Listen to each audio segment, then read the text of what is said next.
Hello students. बेटा आज के लेक्चर में हम जो डिस्कस करने वाले हैं वो होगा आपके क्लास 9th का जो मोशन वाला चैप्टर है, ठीक है, जिसके बारे में हमने इसके पहले ही कुछ लेक्चर दे रखे हैं। उन लेक्चर में हमने पूरी थ्योरी कंप्लीट कर दी थी, है ना। 2 या 3 या 4 लेक्चर थे मोशन के जो हमने आप लोग को दे रखे हैं पहले, उस पर हमने पूरी थ्योरी क्लियर कर दी है, ठीक है। सिर्फ न्यूमेरिकल वाले पोर्शन को छोड़ के सारी थ्योरी क्लियर हो चुकी है। और मैंने उसमें जो फर्स्ट लेक्चर था उसमें मैंने बताया था कि आपको पहले थ्योरी वाले पोर्शन दिए जाएंगे, है ना। उसके बाद अब जो न्यूमेरिकल सारा जो बचेगा उसको एक अलग से सेपरेट वीडियोस या उसके लिए एक अलग से लेक्चर हम लोग प्रिपेयर कर लेंगे। तो आज के लेक्चर में हम मोशन क्लास 9th के मोशन चैप्टर का न्यूमेरिकल्स डिस्कस करने वाले हैं, ठीक है। और न्यूमेरिकल्स का समझ लीजिए आज जो भी न्यूमेरिकल मैं डिस्कस करने वाला हूँ एक्चुअली क्या है कि अपने आप में फिजिक्स की जो काइनेमेटिक्स ब्रांच है ना, क्लास 9 आप जो पढ़ेंगे, मैंने पहले बताया था कि पूरी मैकेनिक्स है ना, उसमें एक्चुअली क्वेश्चंस की वैरायटी और क्वेश्चंस के लेवल काफ़ी ब्रॉड होते हैं, काफ़ी ज़्यादा अमाउंट में, ह्यूज अमाउंट में मौजूद है ना। बट अब ह्यूज अमाउंट में मौजूद तो हैं, तो क्या एक ही बार में सभी को कवर कर सकते हैं? ऐसा नहीं है। क्या करेंगे? पार्ट वाइज, ठीक है। पहले इनिशियल स्टेज पे क्या करेंगे हम, छोटे छोटे क्वेश्चंस या उन टॉपिक से रिलेटेड करेंगे, है ना, ताकि अपना एक कॉन्सेप्ट क्लियर होते जाए। फिर इसके बाद अगर रिक्वायरमेंट पड़ी, हमें लगा, तो हम क्या करेंगे, फिर से न्यूमेरिकल्स के और लेक्चर क्या कर देंगे, आप लोग को प्रोवाइड कराएंगे, ठीक है। लेकिन अभी क्या है, अभी फर्स्ट लेक्चर जा रहा है न्यूमेरिकल्स वाला क्लास 9th मोशन का, तो इसलिए अभी हमारा आज के पूरे लेक्चर में फोकस हम क्या करेंगे, फोकस रहेंगे अपने मोशन वाले चैप्टर में जितने भी टॉपिक हमने डिस्कस किए हैं, जितने भी टर्म डिस्कस किए हमने, लाइक स्पीड, वेलोसिटी, डिस्प्लेसमेंट, है ना, एक्सेलरेशन, ग्राफ वाले पोर्शन, सारे जो भी एक्स्ट्रा, उन पे हम आज प्रैक्टिस करने वाले हैं। सिर्फ एग्जैक्टली उन्हीं फॉर्मूले पे सीधा प्रैक्टिस करने वाले हैं। और कोशिश ये रहेगी कि हर एक टर्म पे कम से कम हर एक टर्म पे 2 या 3 क्वेश्चंस कर ही ले, है ना। तो शुरुआत करते हैं हम लोग स्टार्टिंग से। तो लेकिन देखिए, न्यूमेरिकल शुरुआत करने से पहले मैं बताना चाहूँगा उन चैप्टर्स में जो फॉर्मूले थे, जो टर्म थे, उनके बारे में एक बार जान लीजिए। जैसे अगर हम कहे थे कि डिस्टेंस, ठीक है, डिस्टेंस को आपने देखा था। देखिए डिस्टेंस है क्या, एक्चुअली एक तरीके का लेंथ है, ठीक है। डिस्टेंस है क्या, एक तरीके का लेंथ, और लेंथ कभी भी 0 या नेगेटिव नहीं होती है। तो डिस्टेंस आपको जब भी कैलकुलेट करेंगे तो इट नेवर बी, ये कभी भी, है ना, इट नेवर बी 0 और नेगेटिव, ना तो 0 होगी और ना ही नेगेटिव होगी, ठीक है। और हमने देखा था डिस्प्लेसमेंट, ठीक है, डिस्प्लेसमेंट को भी हमने देखा था। कैलकुलेट कैसे करते हैं डिस्प्लेसमेंट क्या था, एक्चुअली फॉर्मूला था हमारा फाइनल पोजीशन, ठीक है, final position minus initial position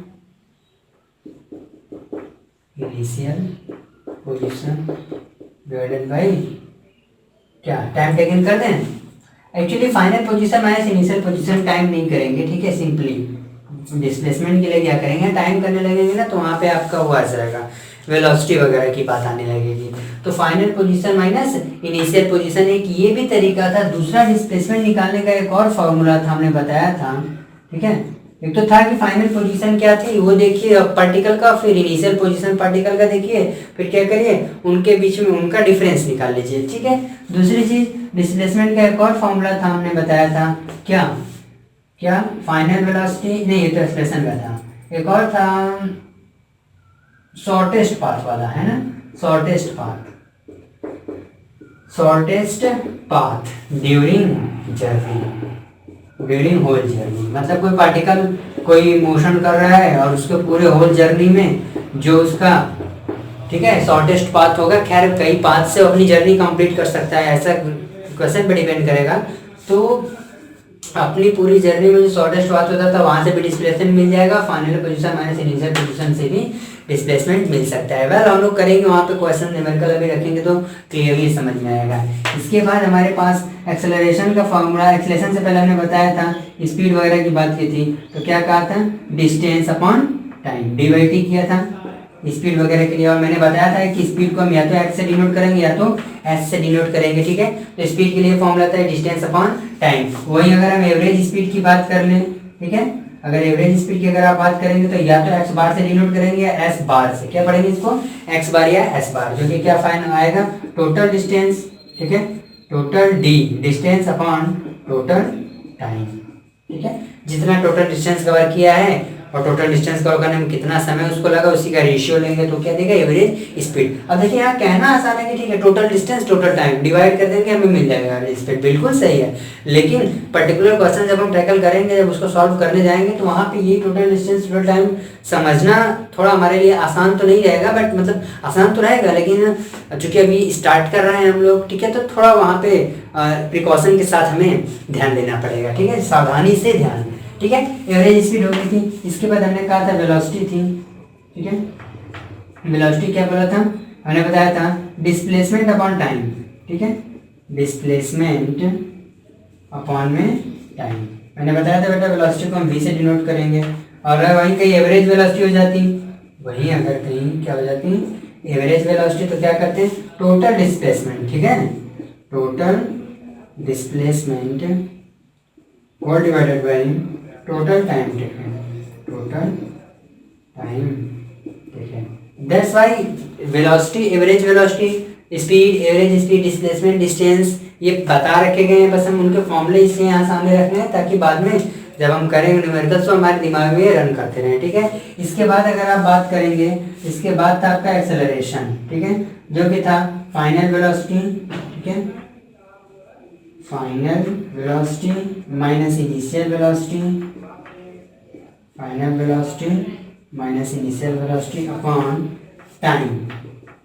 time कौन सा टाइम, जिसमें उसकी वेलोसिटी में चेंज हुआ है। हम इसको इस स्टेप को प्रोसेस करेंगे तो हम वहाँ पे डिस्कशन करेंगे कि हमें कौन सा टाइम वहाँ पे लेना चाहिए। एक्चुअली मैंने जब डिफाइन कर रहा था मैं इसको पिछले लेक्चर्स में, तो मैंने बताया था कि एक्सेलरेशन के लिए टाइम कौन सा लेंगे, वो टाइम लेंगे जिसमें उसकी वेलोसिटी चेंज हो रही है, ठीक है। मतलब कि अगर 10 सेकंड से लेकर 15 सेकंड के बीच में वेलोसिटी चेंज हो रही है तो हम इन्हीं 5 सेकंड को कंसीडर करेंगे, है ना, बाकी को नहीं, क्योंकि बाकी के टाइम इंटरवल में उसकी वेलोसिटी में कोई चेंज ही नहीं हो रहा है। सो टाइम वो लेना है हमें जिसमें उसकी वेलोसिटी में चेंज देखने को मिलेगा। इसके अलावा आपके पास न्यूटन इक्वेशन ऑफ मोशन थे, first equation of motion, second equation of motion, third equation of motion, ठीक है, उन पे भी प्रैक्टिस करना है, ठीक है। उन्हें मैं लिख नहीं रहा, ऐसे ओरली बता दे रहा हूँ, ठीक है। और इसके बाद ग्राफ वाला क्वेश्चन से हम लोग ट्राई करेंगे। ग्राफ वाले में मतलब कि मेनली आपने ग्राफ वाले में क्या डिस्कशन किया था, जनरली डिस्टेंस टाइम का पढ़ा था, वही डिस्टेंस टाइम ग्राफ में हमने कई केस देखे थे, ठीक है। वो उसी के साथ मैंने डिस्टेंस टाइम ग्राफ के पैरेलल ही हम डिस्प्लेसमेंट टाइम ग्राफ भी एक्सप्लेन करते जा रहे थे कि अगर इस डिस्टेंस टाइम ग्राफ की जगह पे अगर डिस्प्लेसमेंट टाइम ग्राफ होता तो हमें क्या रिजल्ट देखने को मिलता। बात समझ में आ रही है। तो डिस्टेंस टाइम ग्राफ, उसी के अलावा भी हमने डिस्प्लेसमेंट टाइम ग्राफ पे डिस्कशन किया था, फिर स्पीड टाइम ग्राफ पे गए थे, वेलोसिटी टाइम ग्राफ भी देखा था, उनका एरिया वगैरह, फिर स्लोप, ठीक है। तो जितनी भी चीज़ें बताई गई हैं एग्जैक्टली रिलैक्स हो जाइए, रिलैक्स होकर उन्हें लर्न कर लीजिए, मेमोराइज कर लीजिए, फिर क्वेश्चंस पे आगे बढ़ते हैं। इनकेस अगर आपके माइंड से स्किप करते हैं वे सारे फॉर्मूले तो परेशान ना होइए, प्रैक्टिस करते जाएंगे तो अपने आप चीज़ें क्लियर होती जाएंगी। हाँ, थोड़ी ईमानदारी से प्रैक्टिस करनी है ना, ऐसा नहीं कि बस आंख बंद करके प्रैक्टिस करते जाना है, समझना नहीं है, ठीक है। तो समझते हुए अगर प्रैक्टिस करेंगे तो अगर आप कोई कुछ फॉर्मूले अगर आपके माइंड से स्किप भी कर रहे हैं तो आपको वो रिकॉल भी हो जाएगा, ठीक है। चलिए, तो हम न्यूमेरिकल शुरू कर सकते हैं। Okay, let's begin. तो फर्स्ट न्यूमेरिकल हमारा होगा, इसे इरेज कर देते हैं क्योंकि हमको इसी में सारे न्यूमेरिकल्स बताने हैं, तो मुझे इसको क्या करना पड़ेगा, इरेज करना पड़ेगा। सो डू फास्ट, थोड़ा फास्ट करते हैं। ह्यूमन बीइंग्स है ना यार, कितना फास्ट हो सकता है ना, जो नॉर्मल टाइम लगती तो होगी। तो ठीक है, फर्स्ट क्वेश्चन हमारा यहाँ पे है कि अ ट्रेन बस, मान लीजिए कुछ क्या है, 50, 100, 200, 400। चलो क्वेश्चन नंबर 1 से कुछ ऐसा डायग्राम है, ठीक है। मान लो ये हमारा 50 किलोमीटर है, फिर डबल हो गया ना, 100 किलोमीटर, फिर कितना चला गया है वो, 200, फिर 400, नो प्रॉब्लम, 200 किलोमीटर, देन इसके बाद 400 किलोमीटर। कुछ है अपना जिसे हम कह देते हैं स्टेशन ए और ये हमारा स्टेशन बी। ठीक है, बस ठीक है। क्वेश्चन ये हमारा कि क्वेश्चन डिस्क्राइब कर दें, ऐसे ही डिस्क्राइब कर देते, इसमें लिखने वाली बात नहीं है। फर्स्ट फाइंड करना है हमको, फाइंड करना है, या ऐसे इसमें इतना बस जान लीजिए कि a train goes from station A to station, ठीक है, to station B through given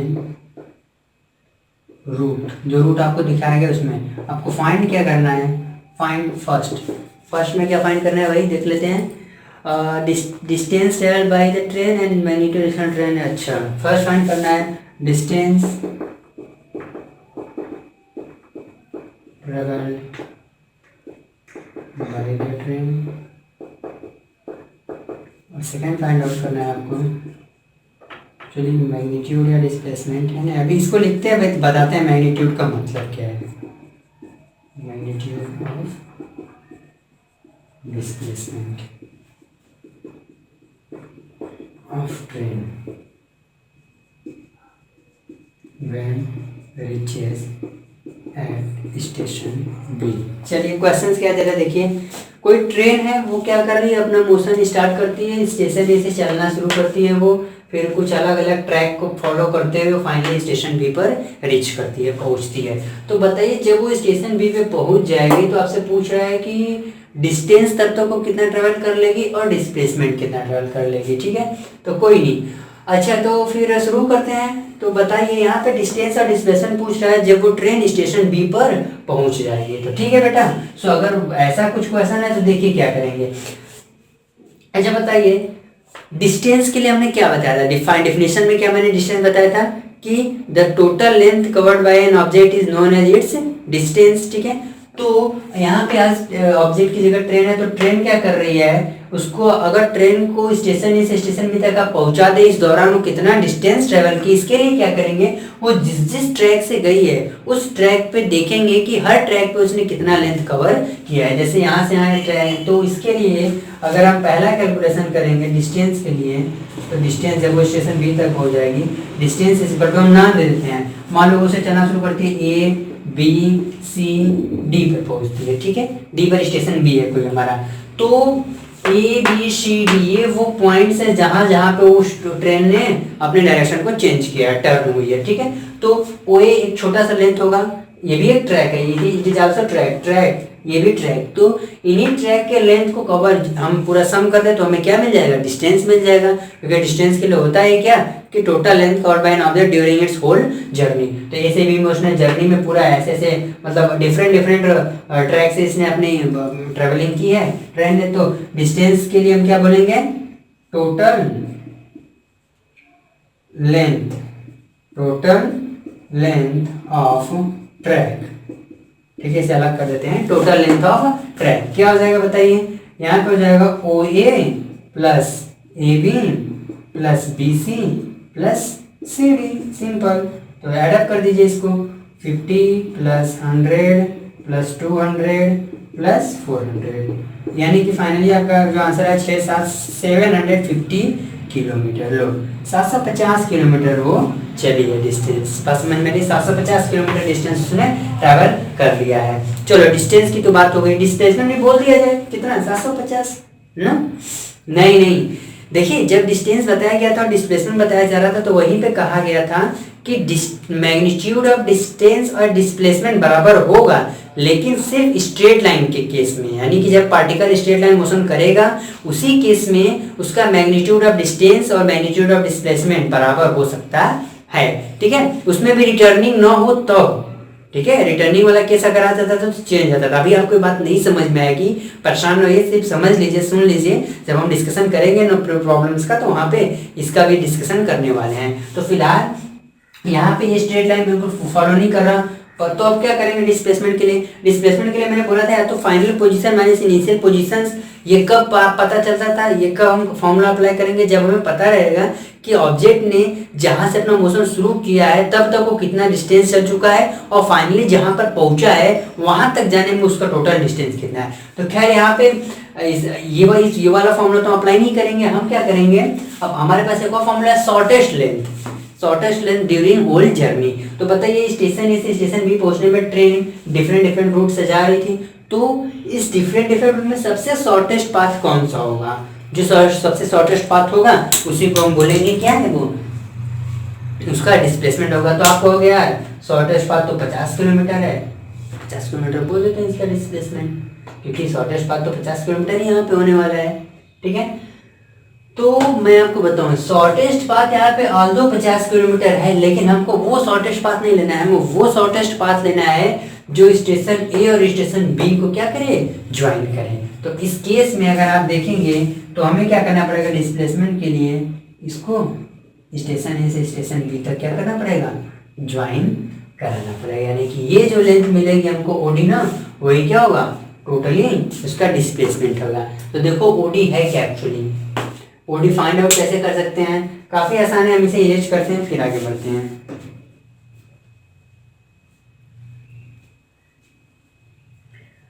four 400 तो खैर सबसे शॉर्टेस्ट पाथ,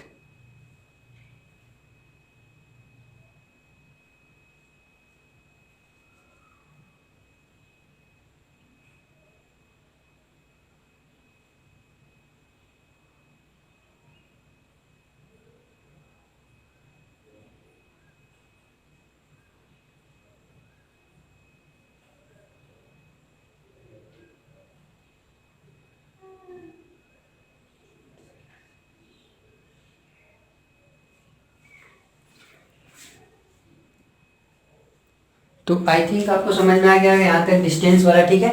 और डिस्प्लेसमेंट के लिए क्या एक्चुअली यहाँ पे क्वेश्चंस में ये गिवन है ना, मैंने लिखना भूल गया, क्वेश्चन में 400 किलोमीटर गिवन है, ये जो डिस्टेंस दिया है ना ये क्वेश्चन में गिवन है, हमें इसके लिए परेशान होने की जरूरत नहीं है, एक्चुअली वो गिवन था, हमने वहाँ पे ध्यान नहीं दिया क्वेश्चंस में। तो ये 400 किलोमीटर क्वेश्चन में गिवन है। तो बताइए यहाँ पे बात आ रही थी डिस्टेंस, तो समझ में आ गया ना 750 किलोमीटर, इसी तरह मिटाते हैं डिस्टेंस अगर हो गया तो। डिस्प्लेसमेंट के लिए बात आ रही है कि शॉर्टेस्ट पाथ, मतलब उसके पूरे होल जर्नी में जो शॉर्टेस्ट पाथ को फॉलो करेगा वो उसका क्या होगा, डिस्प्लेसमेंट होगा। तो यहाँ पे आप ये भी बोल सकते हो कि सर शॉर्टेस्ट पाथ तो 50 किलोमीटर वाला है, लेकिन 50 वाला नहीं लेंगे, हम लेंगे वो जिसमें फाइनल पोजीशन और इनिशियल पोजीशन इंक्लूड हो गए। अगर आप इसको लेंगे तो ना तो इस पोजीशन ना तो फाइनल पोजीशन इंक्लूड है, ना तो इनिशियल, इसमें भी नहीं और इसमें भी नहीं। तो ये वो पाथ है जिसमें उसका फाइनल पोजीशन और इनिशियल पोजीशन दोनों क्या है, इंक्लूड है। तो इस केस में हम यानी डिस्प्लेसमेंट निकालने के लिए इस तरह के डायग्राम वाले क्वेश्चंस में क्या करेंगे, डिस्प्लेसमेंट के लिए शॉर्टेस्ट पाथ तो सेलेक्ट करेंगे, लेकिन वो शॉर्टेस्ट पाथ सेलेक्ट करेंगे जिसमें उसकी इनिशियल पोजीशन और फाइनल पोजीशन क्या हो, जरूर मौजूद हो, ठीक है। तो ये वाला जो पाथ है ओडी, डिस्प्लेसमेंट क्या होगा, ओडी, यानी कि 400 किलोमीटर। कोई रीजन पूछेगा तो बोल देंगे कि ये क्या है, शॉर्टेस्ट पाथ है, shortest path including initial and final position, initial and final position, ये वो शॉर्टेस्ट पाथ है जिसमें इनिशियल और फाइनल पोजीशन इंक्लूड है। दैट्स वाई हम इसको क्या कह रहे हैं, 400 के इसको डिस्प्लेसमेंट बोल रहे हैं। यानी पहले क्वेश्चंस में अगर इस तरह के डायग्राम वाले क्वेश्चंस आएंगे तो घबराएंगे नहीं।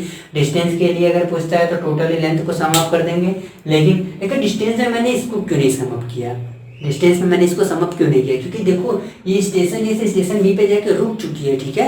और ये जो लेंथ है ना वो कैलकुलेट करके पहले क्वेश्चन में गिवन था कि 400 किलोमीटर है। पाथ तो एक्चुअली उसने इस पे ना इसको फॉलो करते हुए उसने ना अपनी पूरी जर्नी कंप्लीट की थी। तो जिस पाथ को फॉलो करते हुए जर्नी कंप्लीट करेंगे उसी पाथ को डिस्टेंस में हम कैलकुलेट करेंगे। इस पाथ से तो गई नहीं है ट्रेन, तो जिस पाथ से वो नहीं गई उस पाथ को हम क्यों कैलकुलेट करें डिस्टेंस में, ठीक है। तो ट्रेन गई है इन्हीं ओ ए से ए बी, फिर बी से सी, सी से डी, तो इन्हीं पाथ को हमने इंक्लूड किया था डिस्टेंस के लिए। और डिस्प्लेसमेंट के लिए मैंने इन सभी पाथ में से सबसे शॉर्टेस्ट पाथ को सेलेक्ट किया था।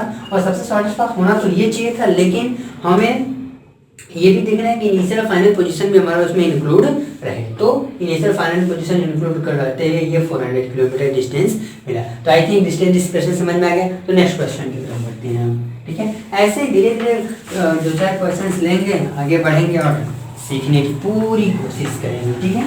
आज के पूरे लेक्चर में फिर मैं बता रहा हूँ, आज के पूरे लेक्चर में सिंपली क्वेश्चंस लेंगे इजी, ठीक है, जो कि हमारे सीधे कॉन्सेप्ट को क्लियर करेंगे, ठीक है। अच्छा, अगला क्वेश्चन है कंप्लीट राउंड अप, ठीक है।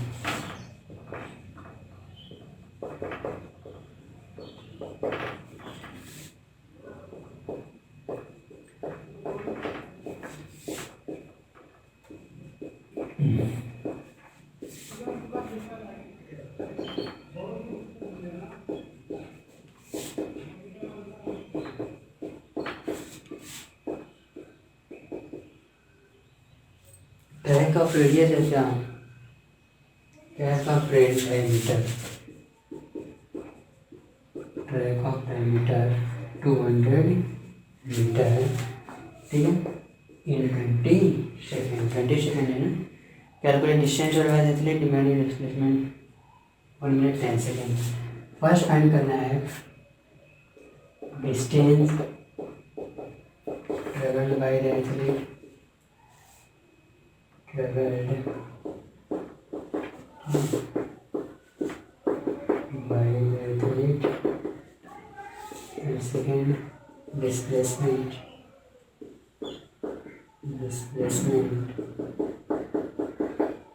of the athlete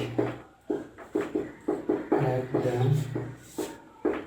end of 1 minute 20 seconds. I think questions complete है 1 minute 20 second, sorry 1 minute 10 second, no problem, वो भी उससे कोई दिक्कत नहीं। देखिए अब क्या है क्वेश्चन, देखिए an athlete completes a round of circular track of diameter 200 metre in 20 second. First find करना है distance travel by the athlete और सेकंड फाइंड करना है displacement of the athlete at the end of 1 minute 10 second. देखिए कोई एथलीट है, वो 200 मीटर डायमीटर वाले सर्कुलर ट्रैक पे मूव कर रहा है और उसका एक राउंड वो 20 सेकेंड में कंप्लीट कर ले रहा है। तो आपको पूछ रहा है कि 1 मिनट 10 सेकेंड के दौरान, 1 मिनट 10 सेकेंड तक अगर वो इस तरीके की रनिंग करता रहता है तो 1 मिनट 10 सेकेंड वो कितना डिस्टेंस ट्रेवल कर लेगा और 1 मिनट 10 सेकेंड के एंड में उसका डिस्प्लेसमेंट कितना होगा, ठीक है। क्वेश्चन पढ़ लिया, अब इसको सॉल्व करते हैं। देखिए ये है हमारा, अगर हम इसके लिए डायग्राम बनाए कुछ इस तरीके का, ठीक है। सर्कुलर ट्रैक का डायमीटर वो बोला, मान लो हम इसको O कह देते हैं, इसको A कह देते हैं और इसको B। सर्कुलर ट्रैक का डायमीटर यानी कि गिवन क्या है इसमें, उसने क्या दिया है, सॉरी AB दे दिया है। AB कितना था 200 मीटर, ठीक है। सर्कुलर ट्रैक का डायमीटर 200 मीटर दिया हुआ है, ठीक है। अच्छा डायमीटर दिया हुआ है यानी कि ये क्या है 2R = 200 मीटर है ना। और कुछ तो दिया नहीं यार, टाइम दिया हुआ है, टाइम कितना ऐसा वो काम करता है 20 सेकेंड में, ठीक है। डायमीटर इतना दिया हुआ है। अच्छा चलो अब आगे बढ़ते हैं। 2πr, एक राउंड वो 20 सेकेंड में कंप्लीट करता है, ठीक है। तो पहले हमें क्या करना पड़ेगा, दोनों क्वेश्चन को सॉल्व करने से पहले हमें ये चेक करना पड़ेगा, पहले हम देखते हैं कि एक राउंड कंप्लीट करने में वो कितना डिस्टेंस कवर कर लेगा, ठीक है। बोल रहा है ना कि एक राउंड कंप्लीट वो 20 सेकेंड में इस सर्कुलर ट्रैक का एक राउंड कंप्लीट कर लेता है जिसका डायमीटर 200 मीटर है। तो क्या करेंगे, हम लिखेंगे डिस्टेंस, ठीक है, distance in one complete round, in one distance in one complete round. देखो क्या हो जाएगा, एक कंप्लीट राउंड करने में कितना है भाई, जब भी राउंड करेगा तो इस सर्कुलर ट्रैक के सर्कमफेरेंस के अलॉन्ग ही मूव करेगा और सर्कमफेरेंस के अलॉन्ग मूव करेगा। तो इसका अगर हमें डिस्टेंस बताना हो तो हम क्या करेंगे, इसके सर्कमफेरेंस को कैलकुलेट कर लेंगे 2πr को, ठीक है। 2 × पाई की वैल्यू अगर आप ले लीजिए 22/7 और r की वैल्यू r रहने दीजिए। और ये 2r 200 के बराबर है कि नहीं, ये 2r देखा जाए तो 200 के बराबर है, तो 200 × 22/7 या यूँ कह लीजिए कि 200 × 3.14, क्योंकि 22/7 की वैल्यू 3.14 होती है। तो इसको अगर आप कैलकुलेट भी करेंगे ना तो दो डेसिमल शिफ्ट कर दीजिए, 628 क्या है मीटर है क्या, हाँ 628 मीटर, यानी कि एक कंप्लीट राउंड में वो 628 मीटर कवर करता है एक कंप्लीट राउंड में। और आपको पता है एक कंप्लीट राउंड करने में अब कितना डिस्टेंस मिला 628, और एक कंप्लीट राउंड करने में समय कितना हुआ 20 सेकेंड, ठीक है। तो अब देखिए ये तो हमारा डिस्टेंस मिला, हम इसी की हेल्प से अब क्या करेंगे, डिस्टेंस को भी फाइंड करेंगे और डिस्प्लेसमेंट को भी फाइंड करेंगे। तो अब यहाँ से देखिए डिस्टेंस के लिए हम क्या कर रहे हैं, देखिए क्या हो रहा है, 1 मिनट 20 सेकेंड में पूछ रहा है कि कितना डिस्टेंस, 1 मिनट 10 सेकेंड में कितना डिस्टेंस कवर करेगा ना। तो एक बात बताइए, distance covered distance covered in 20 second. 20 second में कितना डिस्टेंस कवर कर रहा है वो? 628 किलोमीटर कर रहा है कि नहीं, सॉरी मीटर। 20 सेकेंड में 628 मीटर चल रहा है। क्लियर हुआ? क्योंकि हमने अभी भी निकाला। इसको थोड़ा अलग कर लीजिए आप, ठीक है। ये हमने क्या निकाला है एक्चुअली, ये हमारा एक कंप्लीट राउंड में वो कितना डिस्टेंस ट्रेवल करेगा वो हमने निकाला, तो 628 मीटर आया। और ये कंप्लीट राउंड करने में टाइम कितना लिखा? 20 सेकेंड। तो हमने क्या लिखा? 20 सेकेंड में जी कितना डिस्टेंस कवर कर रहा है? 628 मीटर। तो बताओ डिस्टेंस कवर्ड इन 1 सेकेंड में कितना होगा? 1 सेकेंड में 628 है ना, अपॉन में 20। ये तो 1 सेकेंड में हुआ, लेकिन हमसे पूछ कितने में रहा है? ये तो 1 सेकेंड में कितना डिस्टेंस ट्रेवल करेगा वो उसका हुआ ना, लेकिन हमसे पूछ रहा है 1 मिनट 10 सेकेंड में। और 1 मिनट 10 सेकेंड के करस्पॉन्डिंग अगर आप निकालोगे तो करीबन 70 सेकेंड आएगा। 1 मिनट 10 सेकेंड को अगर सेकेंड में बदलोगे तो 70 सेकेंड आएगा। तो 1 सेकेंड में इतना, तो 70 सेकेंड में कितना हो जाएगा? यानी देखिए distance covered in 70 second. 70 second है, ब्रैकेट में आप समझते रहेंगे 1 मिनट 10 सेकेंड में, तो कितना हो जाएगा? 628 अपॉन 20 इंटू 70। आप कैलकुलेशन कर लीजिएगा, ये करीबन आपका आएगा ये हो जाएगा 100 सॉरी हो जाएगा आपका 314 इंटू 7। आप कैलकुलेट करेंगे तो 28, ठीक है, 9 10 1098 मीटर। डिस्टेंस इतना आएगा 1098 मीटर। 1 मिनट 10 सेकेंड में वो कितना डिस्टेंस कवर करेगा? 1098 मीटर। यहाँ तक समझ में आया? कुछ किया नहीं हमने, यूनिटरी मेथड लगाया, डिस्टेंस निकाला एक राउंड में। एक राउंड कंप्लीट करने में समय कितना लगा था? 20 सेकेंड। तो 1 सेकेंड में कितना डिस्टेंस चलेगा? इतना अपॉन इतना। और हमें निकालना कितने में था? 70 सेकेंड में। आई होप ये समझ में आ गया। अगर डिस्टेंस समझ में आ गया तो डिस्प्लेसमेंट करना पड़ेगा। डिस्प्लेसमेंट के लिए मुझे इसको इरेज करना ही पड़ेगा। तो चलिए इरेज कर लेते हैं इसको, और आई थिंक इसे भी इरेज कर लेते हैं क्योंकि इसकी भी ज़रूरत शायद नहीं पड़ेगी। चलो तो बताओ, अब डिस्प्लेसमेंट हम कैलकुलेट करने जा रहे हैं। क्या कैलकुलेट करने जा रहे हैं? डिस्प्लेसमेंट। अब इसमें मुझे ये बताइएगा आप, मैंने बताया था कि डिस्प्लेसमेंट क्या है एक्चुअली। अगर हम जिस पॉइंट से अपना मोशन स्टार्ट करते हैं और फाइनली उसी पॉइंट पे पहुंच जाते हैं तो उस केस में डिस्प्लेसमेंट क्या होता है? 0 माना जाता है। जैसे हम मान लो यहाँ से अपनी स्टार्ट कर रहे हैं मोशन, इधर गए इधर गए इधर गए, ठीक है, खूब घूम फिर रहे हैं, मतलब कि काफ़ी हमने ट्रैवलिंग की और फाइनली आकर के यहीं पे पहुँच गए। यानी ए से गए थे और ए पर ही आ गए। तो डिस्प्लेसमेंट हमारा कोई कहेगा टोटली कहेगा कि 0, क्योंकि आपने जहां से मोशन शुरू किया था आप वहीं पे पहुंच गए हैं, इसलिए इस केस में डिस्प्लेसमेंट 0। लेकिन डिस्टेंस अलग हो जाएगा, काफी डिस्टेंस हो जाएगा, ठीक है। तो मुझे बस इसको समझाना था, अब उसी का हेल्प लेंगे हम आगे इसको करने में। जैसे इसमें देखो ये सर्कुलर ट्रैक है, ठीक है। क्या बोला था उसने कि एक राउंड, वो जब एक राउंड कंप्लीट करता है तो बताओ एक राउंड कंप्लीट कब माना जाएगा? जब वो ए से शुरू होकर के फाइनली ए पर पहुंचे, है ना। एक राउंड का मतलब क्या? वो जहां ए से शुरू करके ए पे पहुंच जाते हैं, एक राउंड माना जाएगा। तो displacement in 1 complete round, 1 complete round, बताओ एक कंप्लीट राउंड में उसका डिस्प्लेसमेंट क्या होगा? एक कंप्लीट राउंड में देखो तो जहां से मोशन स्टार्ट किया था फाइनली वहीं पर पहुंच गया, तो 1 कंप्लीट राउंड में उसका जो डिस्प्लेसमेंट होगा वो कितना होगा? 0 होगा। बोलो डिस्प्लेसमेंट कितना होगा भाई? 0 एक कंप्लीट राउंड में। और एक कंप्लीट राउंड करने में कितना टाइम ले रहा है? 20 सेकेंड। तो अब ये देख लो 1 मिनट 10 सेकेंड के करस्पॉन्डिंग कितने कंप्लीट राउंड हो रहे हैं? 20 सेकेंड में वो एक कंप्लीट राउंड कर रहा है। हमको पता है कि 1 कंप्लीट राउंड में डिस्प्लेसमेंट 0 होता है। तो अब हमको पूछ रहा है 1 मिनट 10 सेकेंड, 70 सेकेंड में, 70 सेकेंड में पूछ रहा है कि कितना डिस्प्लेसमेंट होगा। तो पहले हम देख लेंगे 70 सेकेंड के करस्पॉन्डिंग कितने कंप्लीट राउंड हो रहे हैं। जैसे 20 सेकेंड के करस्पॉन्डिंग एक कंप्लीट राउंड हो रहा है, तो 70 सेकेंड जैसे यहाँ पे देखो ऐसे लिखेंगे यहाँ पे नंबर ऑफ कंप्लीट राउंड क्या है? इन 70 सेकेंड, इन 70 सेकेंड। बताओ 20 सेकेंड में कितना राउंड कंप्लीट कर रहा था? 20 सेकेंड में एक राउंड, ठीक है। देखिए 20 सेकेंड में एक राउंड कंप्लीट हो रहा था, तो 1 सेकेंड में कितना राउंड कंप्लीट होगा? 1/20 सेकेंड, ठीक। तो 70 सेकेंड में कितना होगा? 1/20 इंटू 70, ठीक है। यानी आप सॉल्व करेंगे 70/20, यानी सॉल्विंग होगी तो ये करीबन 3.5 राउंड। बात समझ में आ रही है? यानी 3 कंप्लीट राउंड होगा इतने में, 3 कंप्लीट प्लस एक हाफ राउंड होगा, ठीक है।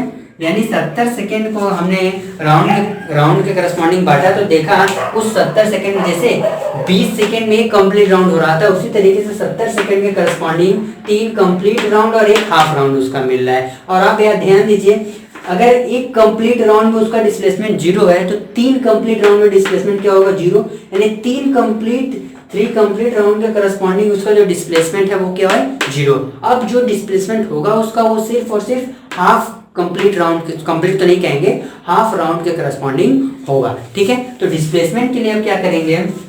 हाफ राउंड मतलब क्या बताइए?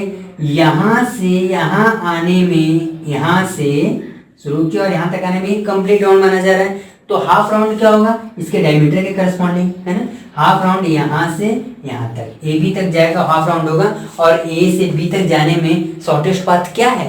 देखो ये तो हमें पता होगा कि हाफ राउंड अब है क्या है, ए से बी पहुंचा तो हाफ राउंड माना जाएगा। अब डिस्प्लेसमेंट कैसे कैलकुलेट करेंगे? ए से बी जाने में देखेंगे कि सबसे शॉर्टेस्ट पाथ क्या है, तो सबसे शॉर्टेस्ट पाथ क्या मिलेगा? डायमीटर के अलाउंग, यानी कि डायमीटर 200 है ना। तो इस केस में हम इतना इरेज कर रहे हैं, फिर इसके लिए फाइनल आंसर लिख रहे हैं। ठीक है, इतना मुझे इरेज करना पड़ेगा। ठीक है, इसे हम इरेज कर रहे हैं, इतना समझ में आ गया ना। अब हम थोड़ा, क्योंकि स्पेस न होने से मुझे ये सब मिटाना पड़ रहा है, बस तुरंत समझ में आ जाएगा। देखिएगा, तो देखिए यहाँ पे एक्चुअली टोटल था 3 complete round plus half round 3 complete round का करस्पॉन्डिंग डिस्प्लेसमेंट क्या हो जाएगा? 0। तो ये 0 प्लस हाफ राउंड के करस्पॉन्डिंग डिस्प्लेसमेंट इस केस में क्या होगा? ए बी के बराबर होगा, यानी 0 प्लस 200, यानी 200 मीटर इसका क्या हो जाएगा? डिस्प्लेसमेंट हो जाएगा। डिस्प्लेसमेंट 200 मीटर किसमें? 1 मिनट 30 सेकेंड में, यानी 1 मिनट 30 सेकेंड में 200 मीटर उसका डिस्प्लेसमेंट हो रहा है। आई थिंक आपको समझ में आ गया होगा डिस्टेंस डिस्प्लेसमेंट। घबराया नहीं, देखिए ऐसे बहुत क्वेश्चन सर्कुलर ट्रैक वाले पे एथलीट, कभी बॉय कभी चीटी, खूब बहुत सारे क्वेश्चन इस पे बनाते हैं। तो एक बार कॉन्सेप्ट समझ गए तो मुझे नहीं लगता कि बार बार आपको दिक्कत होने वाली है। डिस्टेंस डिस्प्लेसमेंट में पूछेंगे तो बस इतना याद रखिएगा, डिस्टेंस के लिए देखिएगा कि क्वेश्चन में क्या इन्फॉर्मेशन दिया है और आपको किस तरीके से आगे बढ़ना चाहिए। ठीक है, और डिस्प्लेसमेंट के लिए ये याद रखिएगा कि ये कंप्लीट राउंड अगर किसी भी चीज़ का, मान लो सर्कुलर ट्रैक था, अगर रेक्टेंगुलर हो जाए, ट्रायंगुलर ट्रैक हो जाए, तो उस पर भी उसका एक कंप्लीट राउंड में डिस्प्लेसमेंट क्या मानेंगे? अब 0, फिर इसके बाद से आगे का कैलकुलेशन करेंगे। आई होप आपको समझ में आ गया होगा। तो हम इसको इरेज करते हैं और नेक्स्ट क्वेश्चन की तरफ बढ़ते हैं। कितनी गर्मी यार आज। Let's begin it. चलिए, हमारा नेक्स्ट क्वेश्चन क्या है? नेक्स्ट क्वेश्चन है जो कि काफ़ी आसान है।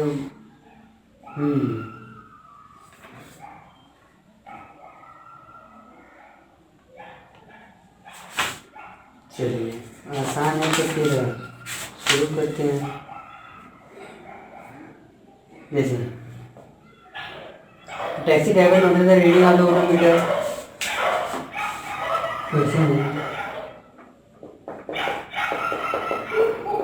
A taxi driver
क्या फाइंड करना है हमें इसमें? Find the average speed.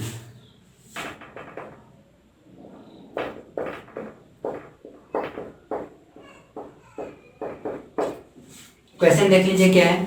A taxi driver noted the reading of odometer as इतना kilometre when he started the journey. After 30 minute driving he noted the reading of odometer is इतना. Find average speed. बहुत सही भाई, average speed इस बार पूछ रहा है, तो एवरेज स्पीड के लिए मैंने क्या हमने डिस्कशन किया था, total distance upon total time taken, ठीक है, फॉर्मूला अभी भी है। अब टोटल डिस्टेंस क्या है जरा वो देखिए, क्या करेंगे इसको सम कर देंगे, है ना।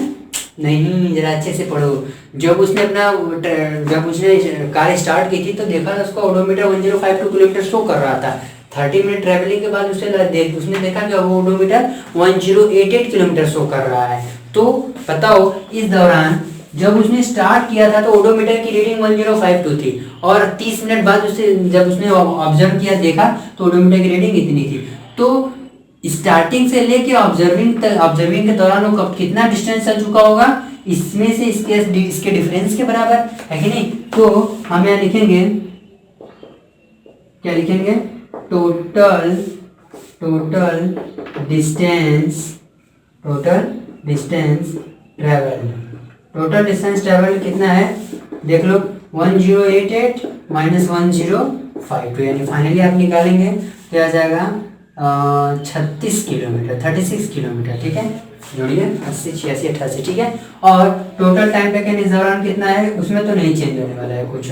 टोटल टाइम टेकन देखिए, टोटल टाइम कितना है, 30 मिनट। तो थोड़ा सा यूनिट की बस बात है, ये किलोमीटर में, ये मिनट में है, तो क्या करते हैं इसको आवर में बदल देते हैं, है ना। किलोमीटर पर आवर में एवरेज स्पीड बता देंगे। याद रखिए, हमें हमेशा ऐसा यूनिट का ध्यान रखेंगे कि जब भी हम एवरेज स्पीड, एवरेज वेलोसिटी वगैरह या एवरेज एक्सप्रेशन कैलकुलेट करेंगे तो उनके यूनिट्स को जरूर ध्यान रखेंगे। जैसे यहाँ पे स्टैंडर्ड यूनिट होती है, क्या स्टैंडर्ड यूनिट होती है, या तो किलोमीटर पर आवर या तो मीटर पर सेकेंड, ठीक है। दो ही स्टैंडर्ड यूनिट हो रही होती है, तो या तो आप इसमें रखिए या तो अपने आंसर को इसमें रखिए। तो हम क्या कर रहे हैं, चूंकि डिस्टेंस हमारा किलोमीटर में है, मिनट और टाइम को हम आवर में बदल दे रहे हैं, ठीक है। तो टाइम को आवर में बदल देते हैं, 30 मिनट को आवर में बदलेंगे तो हो जाएगा 30/60, यानी हाफ आवर। तो आप यहाँ से बता सकते हैं बेटा कि एवरेज स्पीड क्या होगी, एवरेज स्पीड होगी total distance whole divided by total time taken. तो देख लीजिए टोटल डिस्टेंस कितना है, 36 है, ठीक है। 36 अपॉन में हाफ, यानी कि 36 इंटू 2, यानी कि 72 किलोमीटर पर आवर। ये है उसकी एवरेज स्पीड, जो कि बात 72 किलोमीटर पर आवर आ रही है। आई थिंक आपको समझ में आ गया होगा। देखिए कभी कभी क्या होगा कि आपको कैलकुलेशन करने के दौरान यूनिट कन्वर्जन पे ध्यान देना पड़ेगा, मतलब कि किलोमीटर पर आवर से मीटर पर सेकंड में जाना हो जाएगा। तो कुछ एक मल्टीप्लाइंग फैक्टर है जिससे आप मल्टीप्लाई करके किलोमीटर पर आवर से मीटर पर सेकंड में, मीटर पर सेकंड से किलोमीटर पर आवर में चेंजेस कर सकते हैं, ठीक है। वो अभी हम बाद में बता देंगे उसको। फिलहाल ही समझ में आ गया तो हम इसी यूज करते हैं और नेक्स्ट क्वेश्चन की तरफ बढ़ते हैं।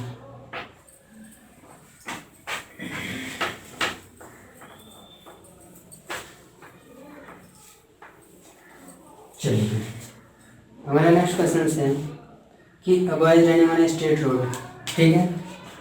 जो भी क्वेश्चन नंबर 4 होगा,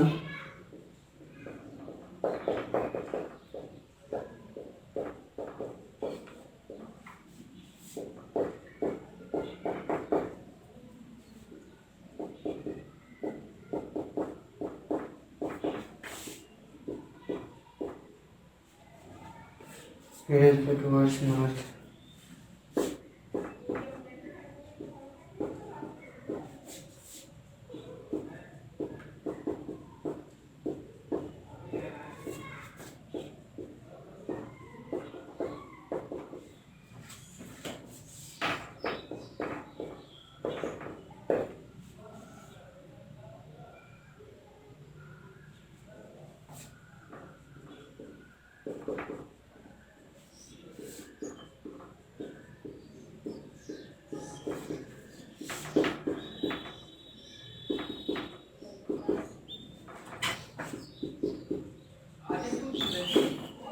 फाइंड क्या करना है, average speed and manual velocity during first, average speed manual velocity during whole journey.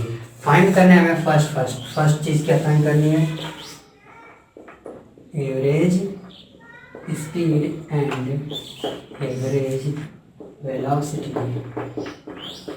During, average speed and velocity during the, क्या है, फर्स्ट 2.10 मिनट। और सेकेंड क्वेश्चन फाइंड करें average speed and average velocity during the whole journey. देखिए question पढ़िए, आपके सामने next question है, देखिए क्या है। A boy is running on a straight road. He runs 50 meter towards north in 2 minute 10 second. ठीक है, 2 minute 10 second है, and then turns back 200 meter in 1 minute. क्या फाइंड करना है आपको? Average speed and average velocity शुरू के 2 minute 10 second में, और एवरेज स्पीड एवरेज वेलोसिटी पूरी जर्नी में। मतलब कहने का है कि कोई बॉय है स्ट्रेट रोड पे चल रहा था और वो कितना चला? 50 मीटर। कितना? 2 मिनट 10 सेकेंड में वो कितना चला? 50 मीटर। 50 मीटर को यार ये 1 मिनट में 200 मीटर, ये कैसे सकता है? 50 नहीं होगा, 500 मीटर है। सॉरी आई एम सॉरी, यहाँ पे 500 है, डाटा में चेंजेस है, 500 मीटर। ठीक है, वो क्या करता है 2 मिनट 10 सेकेंड में पहले 500 मीटर चलता है। ठीक है, उसके बाद जब वो 2 मिनट 10 सेकेंड में 500 मीटर चला जाता है तो उसको टर्न्स बैक हो जाता है और वापस कितना चलता है? देखो यार कितना चला, 200 मीटर चला 1 मिनट में। ठीक है, यानी शुरुआत में स्ट्रेट लाइन में पहले 500 मीटर दूर गया 2 मिनट 10 सेकंड में, फिर वहां से टर्न्स बैक हुआ और उसी पाथ को फॉलो करते हुए 200 मीटर इधर फिर अपने जहाँ से स्टार्ट किया था उधर ही आया। कितने सेकंड, कितने टाइम में? 1 मिनट में। तो शुरू के 2 मिनट 10 सेकंड में एवरेज स्पीड भी बतानी है, एवरेज वेलोसिटी भी बतानी है, और पूरी ट्रेवलिंग में, पूरी जर्नी में एवरेज स्पीड और एवरेज वेलोसिटी। आई होप आपको क्वेश्चन समझ में आ गया होगा। तो अब सॉल्यूशन की तरफ बढ़ते हैं। देखिए इसका कुछ इस तरीके का अगर डायग्राम देखोगे तो बेचारा क्या कर रहा है, वो ओ से चल रहा है। बेचारा क्यों करे यार, उसको ठीक ही तो है। ओ से चल रहा है, ठीक है, 500 मीटर चला, ओ से 500 मीटर चला और ए तक गया। ठीक, फिर वापस आया और कितना चला? 200 मीटर। वापस गया और 200 मीटर चला यहाँ से यहाँ तक, ओ से ए फिर बी पे फाइनली वो पहुंचा है। ठीक है, ये कुछ ऐसा उसका सिचुएशन है। तो चलो फर्स्ट केस में क्या करेंगे। फर्स्ट केस में देखो, पहले केस में क्या है, यहाँ से यहाँ 2 मिनट 10 सेकेंड में वो आ रहा है। तो जितना डिस्टेंस, चूंकि यहाँ से यहाँ पहले 2 मिनट 10 सेकेंड के करस्पॉन्डिंग एवरेज स्पीड भी पूछ रहा है, एवरेज वेलोसिटी भी। तो 2 मिनट 10 सेकेंड यानी वो से जाने में टाइम तो 2 मिनट 10 सेकेंड फिक्स है। अब बात है एवरेज स्पीड एवरेज वेलोसिटी के लिए हमें डिस्टेंस और डिस्प्लेसमेंट चाहिए होगा, तो वही कैलकुलेट कर लें, हो जाएगा हमारा। तो पहला सॉल्यूशन ये होगा हमारा, सॉल्यूशन में फर्स्ट होगा कि क्या एवरेज स्पीड एवरेज वेलोसिटी पता नहीं ना, तो पहले टोटल डिस्टेंस निकालते हैं। टोटल डिस्टेंस इन 2 मिनट 10 सेकेंड कितना है वो बताओ? 500 मीटर है कि नहीं? 500 metre total distance, 2 minute 10 second में 500 मीटर गया, तो टोटल डिस्टेंस आपको मिल गया। ठीक, कोई बात नहीं। टोटल डिस्प्लेसमेंट भी निकालो इस केस में। टोटल डिस्प्लेसमेंट, अब कहोगे डिस्प्लेसमेंट सर क्यों? अरे यार क्योंकि टोटल डिस्प्लेसमेंट इन 2 मिनट 10 सेकेंड अभी बता रहे हैं, रुक जाओ। देखो क्या हो रहा है कि एवरेज स्पीड भी बतानी है, एवरेज वेलोसिटी भी बतानी है ना। तो एवरेज स्पीड के लिए तो टोटल डिस्टेंस चाहिए होगा, अब एवरेज वेलोसिटी के लिए भी तो टोटल डिस्प्लेसमेंट चाहिए। तो टोटल डिस्प्लेसमेंट बताओ, यहाँ पे मैंने बताया था ना कि डिस्टेंस और डिस्प्लेसमेंट एक केस में जरूर बराबर हो जाएंगे, जब पार्टिकल या जब ऑब्जेक्ट स्ट्रेट लाइन मोशन करेगा। और यहाँ पे स्ट्रेट लाइन मोशन हो रहा है, देखो ना, शुरुआत में पहले वो ओ से ए तक गया था। ठीक है, पहले वो ओ से ए गया, 2 मिनट 10 सेकेंड में 500 मीटर गया। तो स्ट्रेट लाइन मोशन के केस में, इस केस में ओ से ए जाने में डिस्टेंस भी जितना होगा उतना ही डिस्प्लेसमेंट का भी मैग्नीट्यूड होगा। तो कितना हो जाएगा? 500 मीटर। तो टोटल डिस्टेंस, टोटल डिस्प्लेसमेंट मिल गया। और टाइम इन दोनों के केस में कितना लग रहा है? 2 मिनट 10 सेकेंड। तो मीटर है तो इसी को सेकेंड में बदल लो। 2 मिनट 10 सेकेंड को सेकेंड में बदलोगे तो क्या होगा? 2 मिनट के करस्पॉन्डिंग 120 मिनट होगा। ठीक है, या ऐसे समझ लो 2 × 60 + 10 मिनट, यानी कि 120 + 10 यानी कि 130 सेकेंड। यानी 2 मिनट 10 सेकेंड करस्पॉन्डिंग या 2 minute 10 second is equal to 130 second. तो बताओ इस फर्स्ट केस में आप एवरेज स्पीड बताओगे। ठीक है बेटा, एवरेज स्पीड के लिए क्या बोलोगे? Total distance upon total time taken. तो टोटल डिस्टेंस है आपका 500 अपॉन में 130। तो आप देखोगे 50/30 मीटर पर सेकेंड एवरेज स्पीड भी आ गई, और एवरेज वेलोसिटी भी इस केस में बेटा कितनी हो जाएगी? वही 500/130। तो इस केस में जो एवरेज स्पीड है वही इसकी एवरेज वेलोसिटी के बराबर आ रहा है। ठीक है, तो होना भी चाहिए क्योंकि पार्टिकल या ऑब्जेक्ट या बॉय जो है वो स्ट्रेट लाइन मोशन कर रहा है ना। और स्ट्रेट लाइन के केस में, ठीक है, जब तक मैंने बोला वो टर्न्स बैक नहीं होता है अपने उसी पाथ पे, जब तक वो ट्रांसपेक्ट नहीं होता है तब तक के केस में जो डिस्टेंस का मैग्नीट्यूड होता है वही डिस्प्लेसमेंट के मैग्नीट्यूड के बराबर होता है। चूंकि डिस्टेंस का मैग्नीट्यूड और डिस्प्लेसमेंट का मैग्नीट्यूड बराबर हो गया है, इस केस में एवरेज स्पीड और एवरेज वेलोसिटी उसका क्या मिलेगा, सेम मिलेगा। तो इसे इरेज करते हैं और इसका जो सेकंड केस है उसे करते हैं। सेकंड केस है, मैं इसे इरेज करने जा रहा हूँ, ठीक है। सेकंड केस क्या है बेटा कि होल जर्नी में पूछ रहा है। यहाँ क्या था, होल जर्नी में। अच्छा बताओ होल जर्नी का मतलब क्या, यहाँ से वो ए पे आया फिर ए से बी गया, ये उसकी होल जर्नी मानी जाएगी। तो होल जर्नी में टोटल डिस्टेंस और होल जर्नी में टोटल डिस्प्लेसमेंट देख लेते हैं। तो सॉल्यूशन सेकेंड होगा यहाँ पे क्या कि टोटल डिस्टेंस, ठीक है, total distance in whole journey. क्योंकि पूरी जर्नी में वो टोटल डिस्टेंस कितना ट्रेवल कर रहा है वो कैलकुलेट कैसे करोगे। अच्छा बताओ टोटल डिस्टेंस ना, यहाँ से यहाँ आया तो पहले इतना डिस्टेंस लोगे, ठीक है, ओ से ए वाला, फिर ए से बी गया तो इतना जो चला वो भी लोगे, यानी कि टोटल डिस्टेंस होगा ओ ए प्लस ए बी होगा कि नहीं, बोलो, ओ ए प्लस ए बी। यानी कि आप यहाँ से लोगे 500 प्लस 200, यानी कि आपका आ जाएगा 700 मीटर, ठीक है। होल जर्नी में टोटल डिस्टेंस कितना ट्रेवल किया समझ में आया, 700 मीटर, ठीक, कोई बात नहीं। टोटल डिस्प्लेसमेंट भी यहीं पे ले लो, total displacement, total displacement in whole journey, ये होल जर्नी के करस्पॉन्डिंग है। तो बताओ टोटल डिस्प्लेसमेंट क्या होगा। फाइनल एक्चुअली यहाँ से यहाँ गया 500 metre final initial position, finally वो 200 मीटर आगे गया है, ठीक है। तो अगर आप इसका टोटल डिस्प्लेसमेंट, मैंने क्या बताया, डिस्प्लेसमेंट मतलब ऑब्जेक्ट का इनिशियल पोजीशन से फाइनल पोजीशन की सिचुएशन ही ना। तो बताओ इनिशियल यहाँ पे था और फाइनली यहाँ पे है, तो इनके बीच का जो डिफरेंस होगा वही ना बताएंगे उसका क्या है, डिस्प्लेसमेंट है। डिस्प्लेसमेंट का क्या मतलब है, अपने ओरिजिनल पोजीशन से वो कहाँ पे फाइनली पहुंचा है, ठीक है, और जहाँ पे पहुंचा है, जहाँ ओरिजिनल पोजीशन है, इन्हीं के बीच का जो डिस्टेंस है उसी को हम क्या नाम दे रहे होते हैं, डिस्प्लेसमेंट नाम दे रहे होते हैं। तो शुरुआत किया था उसने अपना मोशन ओ से और फाइनली पहुंचा है बी पे, ठीक है। तो डिस्प्लेसमेंट कितना हुआ उसके मोशन इनिशियल पोजीशन से, यही ओ बी के बराबर। और ओ बी निकाल कैसे सकते हैं, ओ ए है 500, बी ए है 200, इन्हीं का डिफरेंस, यानी डिस्प्लेसमेंट यहाँ पे क्या हो जाएगा, O A minus O B, sorry A B, यानी 500 माइनस 200, आई थिंक किया जाएगा 300 मीटर। क्या इतना समझ में आया, डिस्टेंस डिस्प्लेसमेंट टोटल।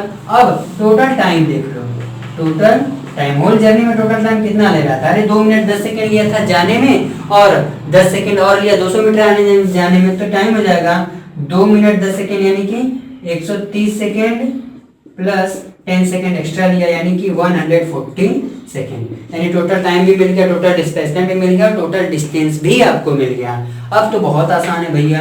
अब एवरेज स्पीड बता दो, यहाँ से एवरेज स्पीड क्या करोगे, टोटल डिस्टेंस कितना है बेटा, टोटल डिस्टेंस 700 अपॉन में टोटल टाइम कितना है 140, यानी कि कैलकुलेशन करेंगे आप तो ये आपका मिलेगा 70/40, यानी कि अगर आप और सिंप्लीफाई करेंगे 35/7 मीटर पर सेकेंड। और अगर एवरेज वेलोसिटी की बात करेंगे, एवरेज वेलोसिटी की तो हो जाएगा 300/140, यानी कि 15/7 मीटर पर सेकेंड। आई थिंक आपको समझ में आ गया है, यानी दोनों केस में, ठीक है, होल जर्नी में और शुरुआत के 2 मिनट 10 सेकंड में हमने एवरेज स्पीड भी क्लियर किया और एवरेज वेलोसिटी भी क्लियर किया। तो देखो अब तक भले 4-5 क्वेश्चन किए हो, लेकिन कैलकुलेशन करने का तरीका तुम लोग को समझ में आ रहा होगा। कुछ नहीं करना है बेटा, सिर्फ अपने जो कॉन्सेप्ट पढ़ा है आपने प्रीवियस लेक्चर्स में, जो भी आपने कॉन्सेप्ट पढ़ा था उसको दिमाग में रखिए। अगर बाई द वे स्किप हो रहा है माइंड से तो घबराया नहीं, और मल्टीपल टाइम्स उसको वॉच करें उन वीडियोज़ को, और जो कॉन्सेप्ट इसमें बताया गया ना उनको प्रॉपर तरह से देखिए, समझिए, एग्जाम्पल भी दिए गए होंगे, समझ लीजिए, उसके बाद वापस न्यूमेरिकल वाले पोर्शन पे आइए, फिर वहाँ से देखिए, ठीक है। तो मेरी पूरी कोशिश है आप लोगों को कि किसी भी वे में आपको क्या किया जाए, उस टॉपिक के से रिलेटेड थ्योरी से रिलेटेड, थ्योरी के साथ साथ न्यूमेरिकल भी आप तक पहुंच जाए। सो मैं कोशिश कर रहा हूँ। थ्योरी तो हमने दे रखी है, न्यूमेरिकल की शुरुआत हमने की थी और इतने भी आगे बढ़े। तो आई थिंक आपको समझ में आ गया होगा। तो एवरेज स्पीड, एवरेज वेलोसिटी और वो डायग्राम वाले क्वेश्चंस, ठीक है, घबराए नहीं, आराम से करेंगे, रिलैक्स होकर करेंगे, तो क्यों नहीं क्वेश्चन आपसे सॉल्व होंगे यार। फिजिक्स वगैरह क्वेश्चन जो बहुत ज़्यादा टफ नहीं होते, हाँ थोड़ा सा कॉन्सेप्ट जिस बच्चे का क्लियर नहीं होता है, कॉन्सेप्ट कहने का मतलब उसने उसको अच्छे से समझा नहीं होता है, अच्छे से पढ़ा नहीं होता है, कंसंट्रेशन से नहीं पढ़ा होता है, तो उस केस में उसको काफ़ी प्रॉब्लम होती है। तो नो प्रॉब्लम नहीं होगी, आप लोग कॉन्सेप्ट के साथ कंसंट्रेशन से देखिए। इसे मिरेज करने जा रहे हैं और नेक्स्ट क्वेश्चन की तरफ बढ़ रहे हैं। यार इतना लंबा बोर्ड भी तो है हमारा, काफ़ी यहाँ वहाँ मूव करना होता है। वेल कोई नहीं, नेक्स्ट क्वेश्चन हमारा देखते हैं बेटा क्या है। अच्छा क्वेश्चन है, Akhil drove his car with an average speed of, ठीक है,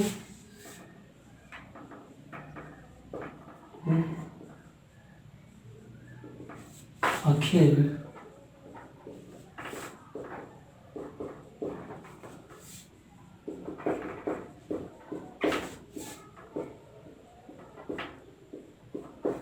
स्पीड ऑफ कितना है बेटा, 20 किलोमीटर पर आवर, पूरा देख लीजिएगा। While going to his college,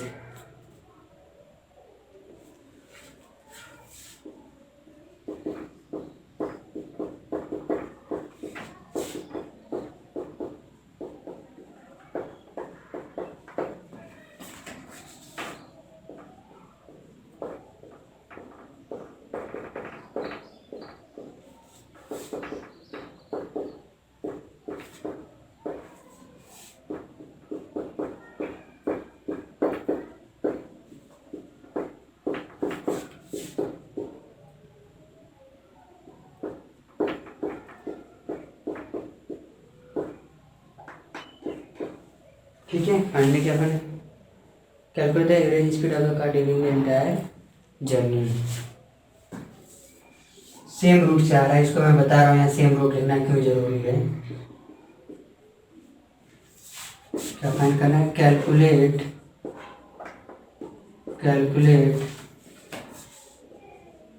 the average speed of car during या whole journey, during whole journey, हम ड्यूरिंग नहीं लिख रहे हैं ऐसे, बस ड्यूरिंग होल जर्नी, ठीक है।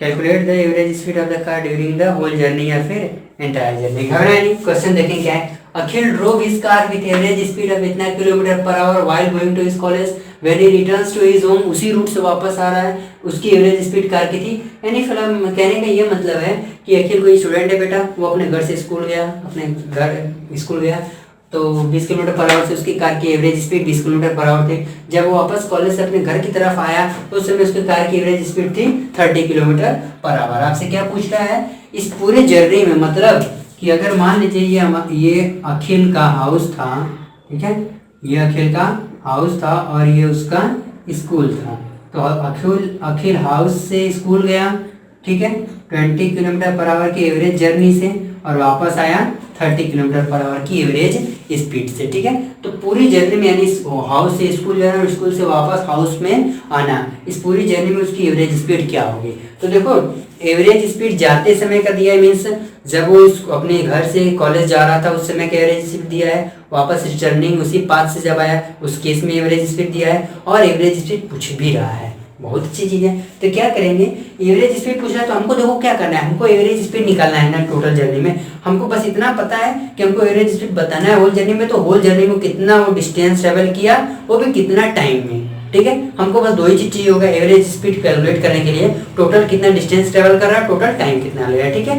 अब तो हाउस से स्कूल गया और स्कूल से हाउस आया, इस दौरान टोटल डिस्टेंस देख ले, और यहाँ से यहाँ जाने में जितना टाइम लगा और यहाँ से वापस आने में जितना टाइम लगा वो सम कर देंगे तो टोटल टाइम मिल जाएगा, तो आराम से हम बता देंगे। तो एक काम करते हैं, इसके दो केस, मतलब कैसे लेके चलते हैं। पहले क्या करेंगे, ये क्या कर रहा है, हाउस से कॉलेज जाते समय के केस में, हाउस से कॉलेज जाते के समय केस में हम क्या कर रहे हैं, देखो एवरेज स्पीड इस केस में दिया है, कितना एवरेज स्पीड दिया है ना बेटा, किया है 20 kilometre per our, 20 kilometre per our average speed जब हाउस से कॉलेज जा रहा था तब। अच्छा बताओ ये एवरेज स्पीड है तो कुछ डिस्टेंस जरूर होगा इसमें, और टाइम भी लगा होगा, याद रखना कुछ डिस्टेंस जरूर ट्रेवल किया होगा और टाइम भी लगा होगा। तो हम इस केस में मान लेते हैं, लेट डिस्टेंस, इस केस में सिर्फ हाउस से कॉलेज जाने वाले केस में है ना, लेट डिस्टेंस कवर्ड क्या S1, ठीक है, एंड टाइम कितना T1। ये मैं S1 डिस्टेंस टाइम की बात क्यों कर रहा हूँ, क्योंकि मुझको पता है कि एवरेज स्पीड जब है इतना तो जरूर उसमें कुछ डिस्टेंस होगा और कुछ टाइम लगा होगा, बात समझ में आ रही है। तो ये हाउस से कॉलेज जाते समय अगर हम इसके और इसको समराइज करके एवरेज स्पीड वाले फॉर्मूले पर रखेंगे तो फॉर्मूला क्या होता है एक्चुअली एवरेज स्पीड का? एवरेज स्पीड का फॉर्मूला होता है टोटल डिस्टेंस, ठीक है, upon total time taken. Distance कितना है S1 अपॉन टाइम कितना माना हमने T1। सिर्फ हाउस से कॉलेज जाने के दौरान के केस को मैं ले रहा हूँ, अभी रिटर्निंग नहीं ले रहा हूँ। तो एवरेज स्पीड कितना है यहाँ पे 20, तो बताओ 20 is equal to S1 upon T1, यानी यहाँ से इसका जो टाइम आ जाएगा T1 वो क्या आ जाएगा S1 अपॉन 20 आएगा, इसे याद रख लीजिएगा, ठीक है। ये वो समय है जितने समय में अखिल अपने हाउस से कॉलेज पहुंचा है, ठीक है, S1 अपॉन 20, इतना समझ में आ गया। अब क्या करते हैं बेटा, थोड़ा सा इसको इरेज करते हैं, ठीक है।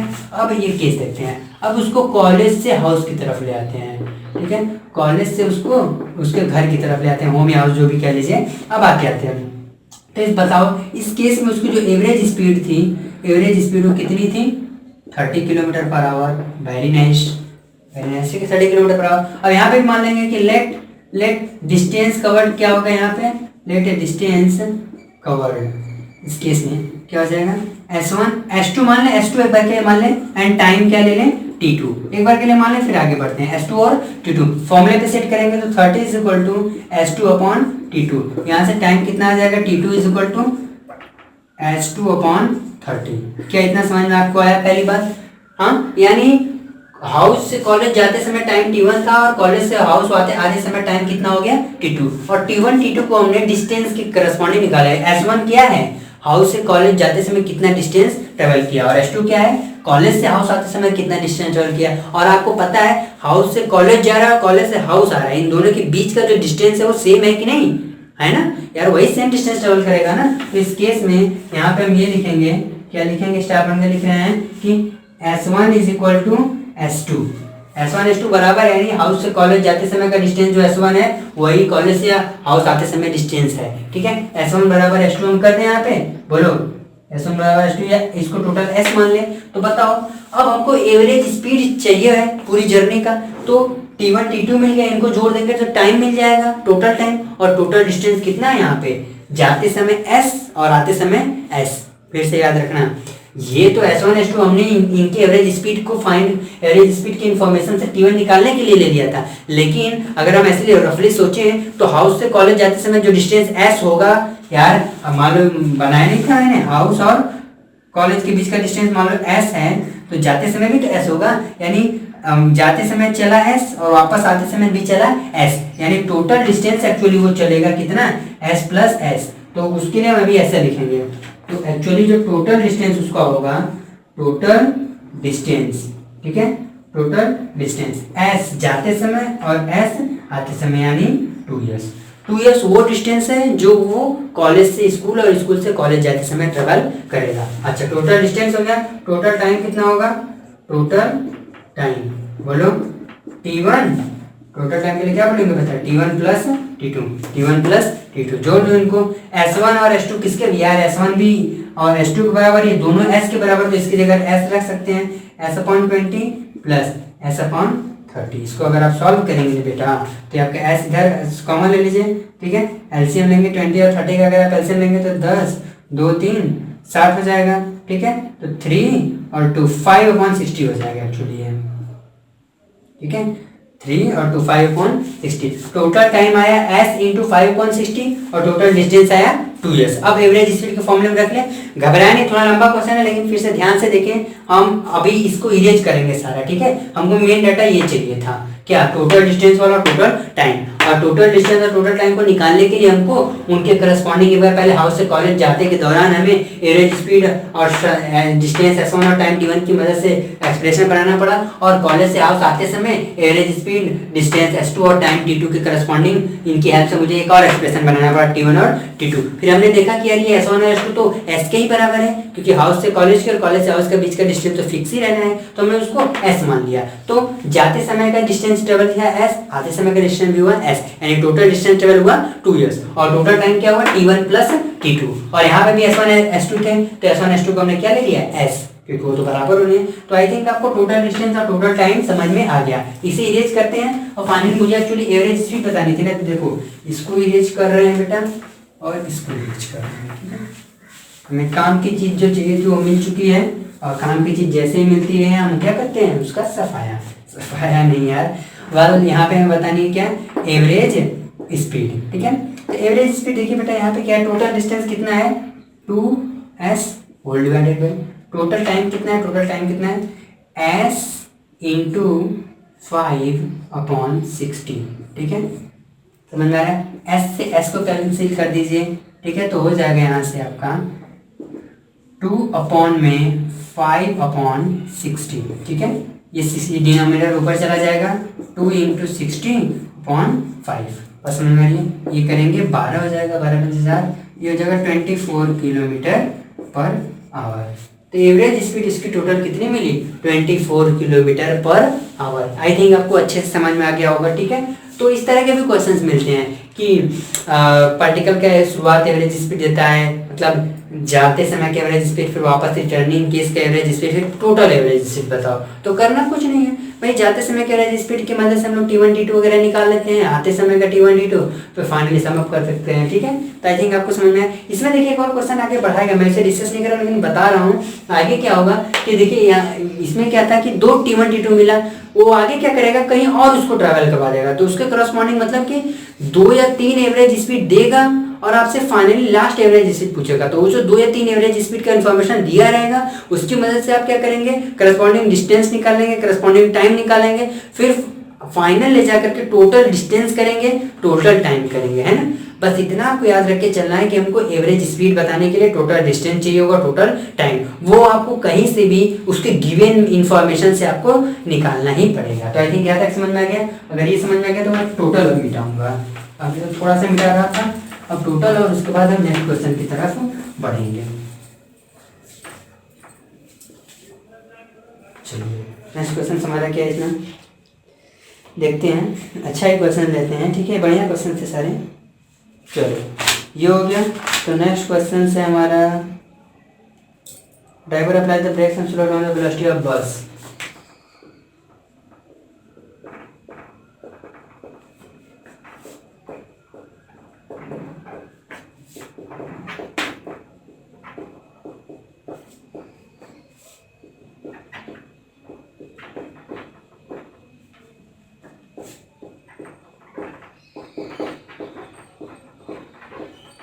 slows down the bus from 80 km/h to 60 km/h.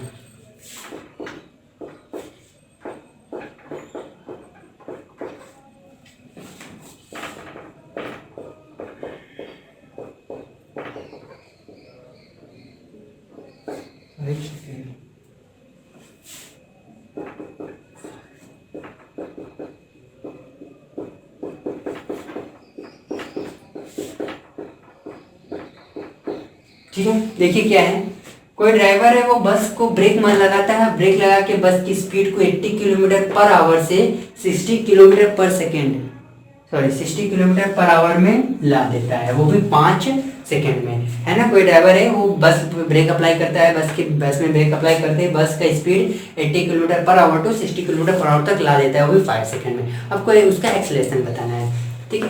Acceleration के लिए फॉर्मूला क्या है आपको पता है, देखिए इसमें गिवन क्या है, ठीक है। गिवन देखिए, मैं अभी तक गिवन वगैरह नहीं लिख रहा था क्योंकि देखो इसके पहले जितने क्वेश्चन थे वे लॉजिकली बेस्ड थे और कॉन्सेप्ट पे बेस्ड थे, ठीक है। अभी भी ये भी कॉन्सेप्ट वाले ही बेस्ड क्वेश्चंस है, लेकिन अब इन क्वेश्चंस को पढ़ के हमें पहले क्या गिवन क्या है हमको उसको पहले राइट डाउन करना पड़ेगा, ताकि हमें एक क्लियरिटी हमारे माइंड में रहे कि ये चीज़ गिवन है और ये हमको फाइंड आउट करना है। बाकी इसके पहले क्वेश्चन पे हमें प्रैक्टिकली अप्रोच भी लेकर के आपको चलना था, तो दैट्स वाई वो क्वेश्चन काफी टाइम टेकन हो जा रहे थे, तो नो प्रॉब्लम, अच्छे ही थे। तो यहाँ पे गिवन देखो क्या है, और ड्राइवर क्या करता है, ब्रेक अप्लाई करता है, उस बस की स्पीड 80 से 60 हो जाती है। तो बताओ, यानी ब्रेक अप्लाई करने से पहले बस कॉन्स्टेंटली 80 किलोमीटर पर आवर से जा रही थी, ठीक है। ब्रेक अप्लाई करते ही 5 सेकंड के अंदर उसकी स्पीड, बस की स्पीड 80 किलोमीटर पर आवर से 60 किलोमीटर पर आवर यानी स्लो डाउन हो गई। तो बताओ यहाँ पे 80 किलोमीटर पर आवर जो था उसका इनिशियल वेलोसिटी था, ठीक है। इनिशियल वेलोसिटी किसकी, बस की इनिशियल वेलोसिटी कितनी थी इस केस में, पहले 80 किलोमीटर पर आवर, और ब्रेक अप्लाई होने के बाद जो वेलोसिटी मिलेगी फाइनल हो जाएगी 60 किलोमीटर पर आवर। और ये जो वेलोसिटी का चेंज देखने को मिला, टाइम कितने समय में, ऐसा कुछ सब कुछ हो गया 5 सेकेंड में। बस एक्सेलरेशन के लिए हमको चाहिए क्या होगा, change in velocity upon time. Change in velocity का मतलब क्या, final velocity minus initial velocity, पास समझ में आ रही है। चलो, लेकिन अब यहाँ पे इतना ध्यान रखना है, बस वही बात आई यूनिट कन्वर्जन की, क्योंकि हमको पता है कि ऐसा यूनिट हमें यहाँ ध्यान दे करके चलना पड़ेगा और सबको क्या करना पड़ेगा, एक ही सिस्टम में रखना पड़ेगा। एक्चुअली जब आप पढ़े होंगे तो जनरली 3 सिस्टम होते हैं मेजरमेंट के, खैर अभी शायद होगा सिलेबस में, तो MKS सिस्टम है ना, CGS सिस्टम और FPS सिस्टम। इन्हीं में से जो एक आता है जनरली MKS वाले को अलावा एक और मिल जाता है आपका SI यूनिट। ठीक है, आप SI सिस्टम बार बार डिस्कस करते हैं, इन तीनों को हम नहीं डिस्कस करते हैं अभी। ठीक है, आप SI सिस्टम बार बार करते हैं, इंटरनेशनल स्टैंडर्ड यूनिट है ना। तो देखो यहाँ पे क्या है कि ये किलोमीटर पर आवर में, ये सेकंड में है, तो ये क्या काम करें, इस किलोमीटर पर आवर को मीटर पर सेकंड में बदल लें ताकि ये SI यूनिट यानी स्टैंडर्ड यूनिट में आ जाए। अच्छा बात है, ये यहाँ पे बार बार चेंज करना पड़ेगा। तो देखो एक चीज़ याद रखना किलोमीटर पर आवर को, ठीक है, यहाँ पे किलोमीटर पर आवर को चेंज करना है मीटर पर सेकंड में, तो क्या करें, मल्टीप्लाई करें। ठीक है, मल्टीप्लाई, अच्छे से लिख लो यार, मल्टीप्लाई, ठीक है, बाई 5/18। ठीक है, यानी किलोमीटर पर आवर से मीटर पर सेकंड में जाना है तो 5/18 से क्या करिए, मल्टीप्लाई करिए। मैं आगे बताऊंगा लॉजिक क्यों, ऐसा बस इतना ध्यान दीजिए। तो हो जाएगा 80 इंटू 5/18 मीटर पर सेकेंड। और इसको अगर आप सॉल्व करेंगे तो देख लीजिए, सॉल्व कर लीजिए, 9 से नहीं तो हो रहा है तो किससे होगा, 6 से बने तो ठीक है, कोई नहीं।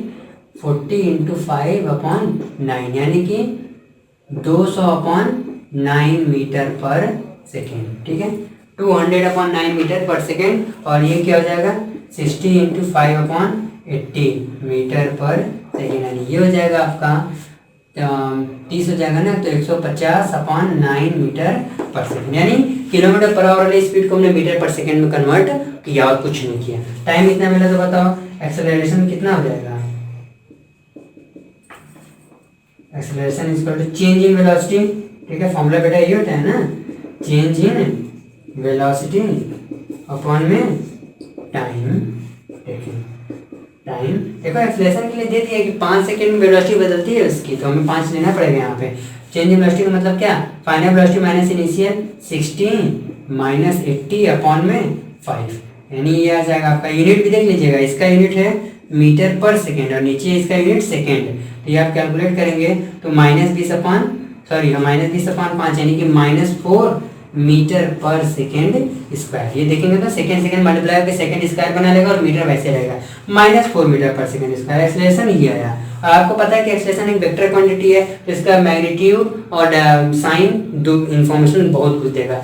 मैग्नीट्यूड यानी 4 मीटर पर सेकेंड स्क्वायर का मतलब एक्सेलरेशन 4 मीटर पर सेकेंड स्क्वायर है, और नेगेटिव साइन का मतलब वो एक्सेलरेशन रिटार्डेशन टाइप का है ना। रिटार्डेशन मैंने बताया था कि रिटार्डेशन एक्सेलरेशन की वो टाइप्स होती है जो ऑब्जेक्ट की स्पीड को क्या करेगी, डिक्रीज करेगी, और डिक्रीज कर भी रही है। 80 to 60 ला रही यानी डिक्रीजमेंट ही हुआ। ठीक है, और ये पता कैसे चल रहा है, नेगेटिव साइन से भी। ठीक है, अब क्वेश्चन को तो देख के पता ही चल रहा है, यानी एक्सेलरेशन कैसा है, यहाँ पे रिटार्डेशन है। यहाँ पे एक्सप्रेशन का नेचर भी पूछेगा तो आप बता सकते हैं रिटार्डेशन टाइप का है। ये समझ में आया, तो ये समझ में आएगा तो नेक्स्ट क्वेश्चन की तरफ वो पढ़ेंगे। रुकना नहीं है बेटा, कॉन्टिन्यूअस प्रैक्टिस करते जानी है। और आज के न्यूमेरिकल्स, आज की मतलब की क्लास में जितना न्यूमेरिकल मिल जाता है इतना आप प्रैक्टिस करिए, बाकी तो फिर जरूरत होगी तो हम लोग और देंगे।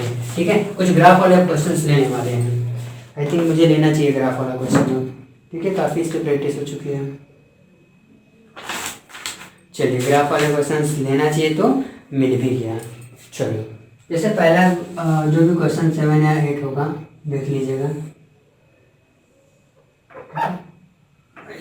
थोड़ा सा ठीक है, ये हमारा टाइम का ग्राफ एक्सिस है और ये डिस्टेंस वाला एक्सिस है। ठीक है, तो ये हमारा शायद मीटर में है और ये हमारा सेकेंड में, वही होना चाहिए और वही है भी। क्या है बेटा, वही है भी यार, साफ कर देता। ये रहा देखो, ये हमारा 10, ठीक है, और फिर 5 और हमारा 0 है और ये हमारा 5 है। ठीक है, चलो और मुझे डायग्राम बना लेने दो। 1 2 3 4, एक करस्पॉन्डिंग यहाँ पर टाइम ले रहा है, एक करस्पॉन्डिंग यहाँ पर टाइम ले रहा है 2।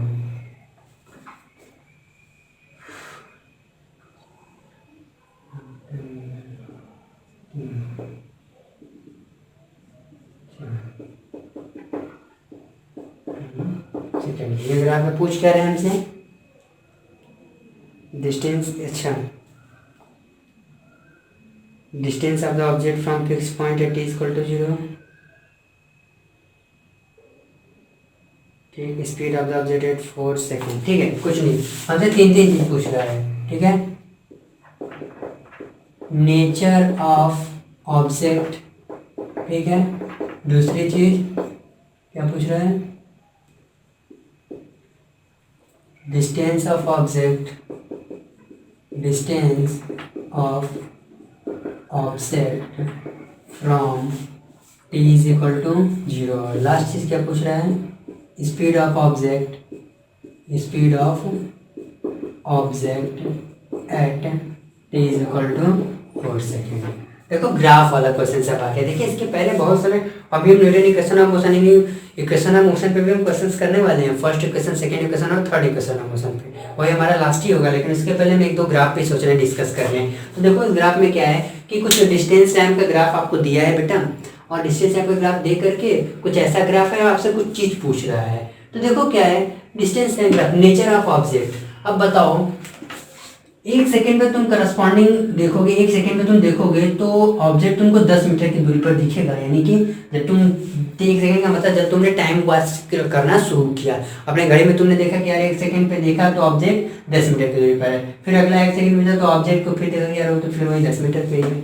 अच्छा, फिर अगला सेकंड बीता, तुमने 30 सेकंड वॉच किया, देखा यार अभी भी वो 10 सेकंड पे है, अगली बार 4 सेकंड हुआ तो फिर अभी भी 10 मीटर। अब तुम्हारा माइंड कहेगा कि यार अभी इसके पहले हम पढ़े थे ढेर सारा स्पीड इक्वल टू डिस्टेंस वगैरह ग्राफ को पढ़े थे ना, तो तुम्हारा माइंड कहेगा कि यार ये तो टाइम बदलने के साथ साथ इसकी पोजीशन में कोई चेंज ही नहीं हो रहा है ना, टाइम तो बदल रहा है, टाइम 1 सेकंड से 2 सेकंड, 2 से 3, 3 से 4, टाइम तो मतलब कि ऑनवर्ड पासिंग होते ही जा रहा है, बट इसकी पोजीशन ही बदल रही है, हर सेकंड पे देख रहे हैं 10 मीटर पे पड़ा है।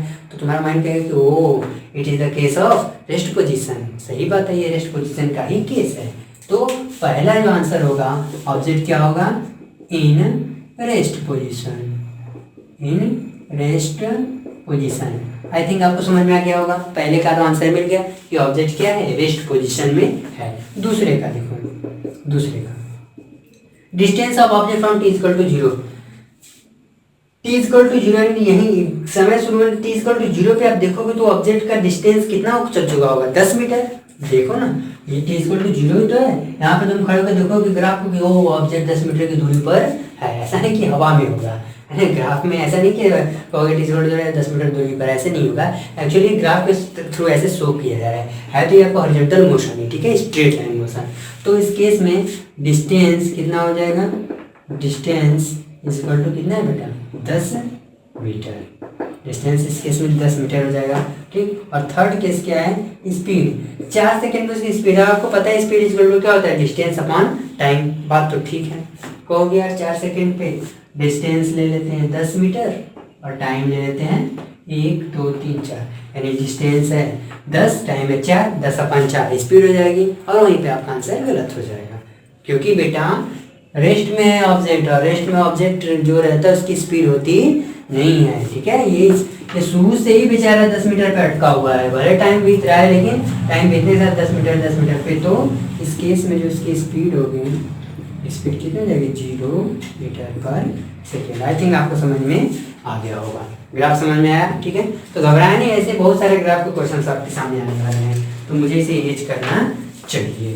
और अगर मुझे इसको इरेज करना चाहिए तो मुझे इरेज करने में भी कोई आपत्ति नहीं है, और आपको भी नहीं होना चाहिए, है ना। समझ में आ रहा है।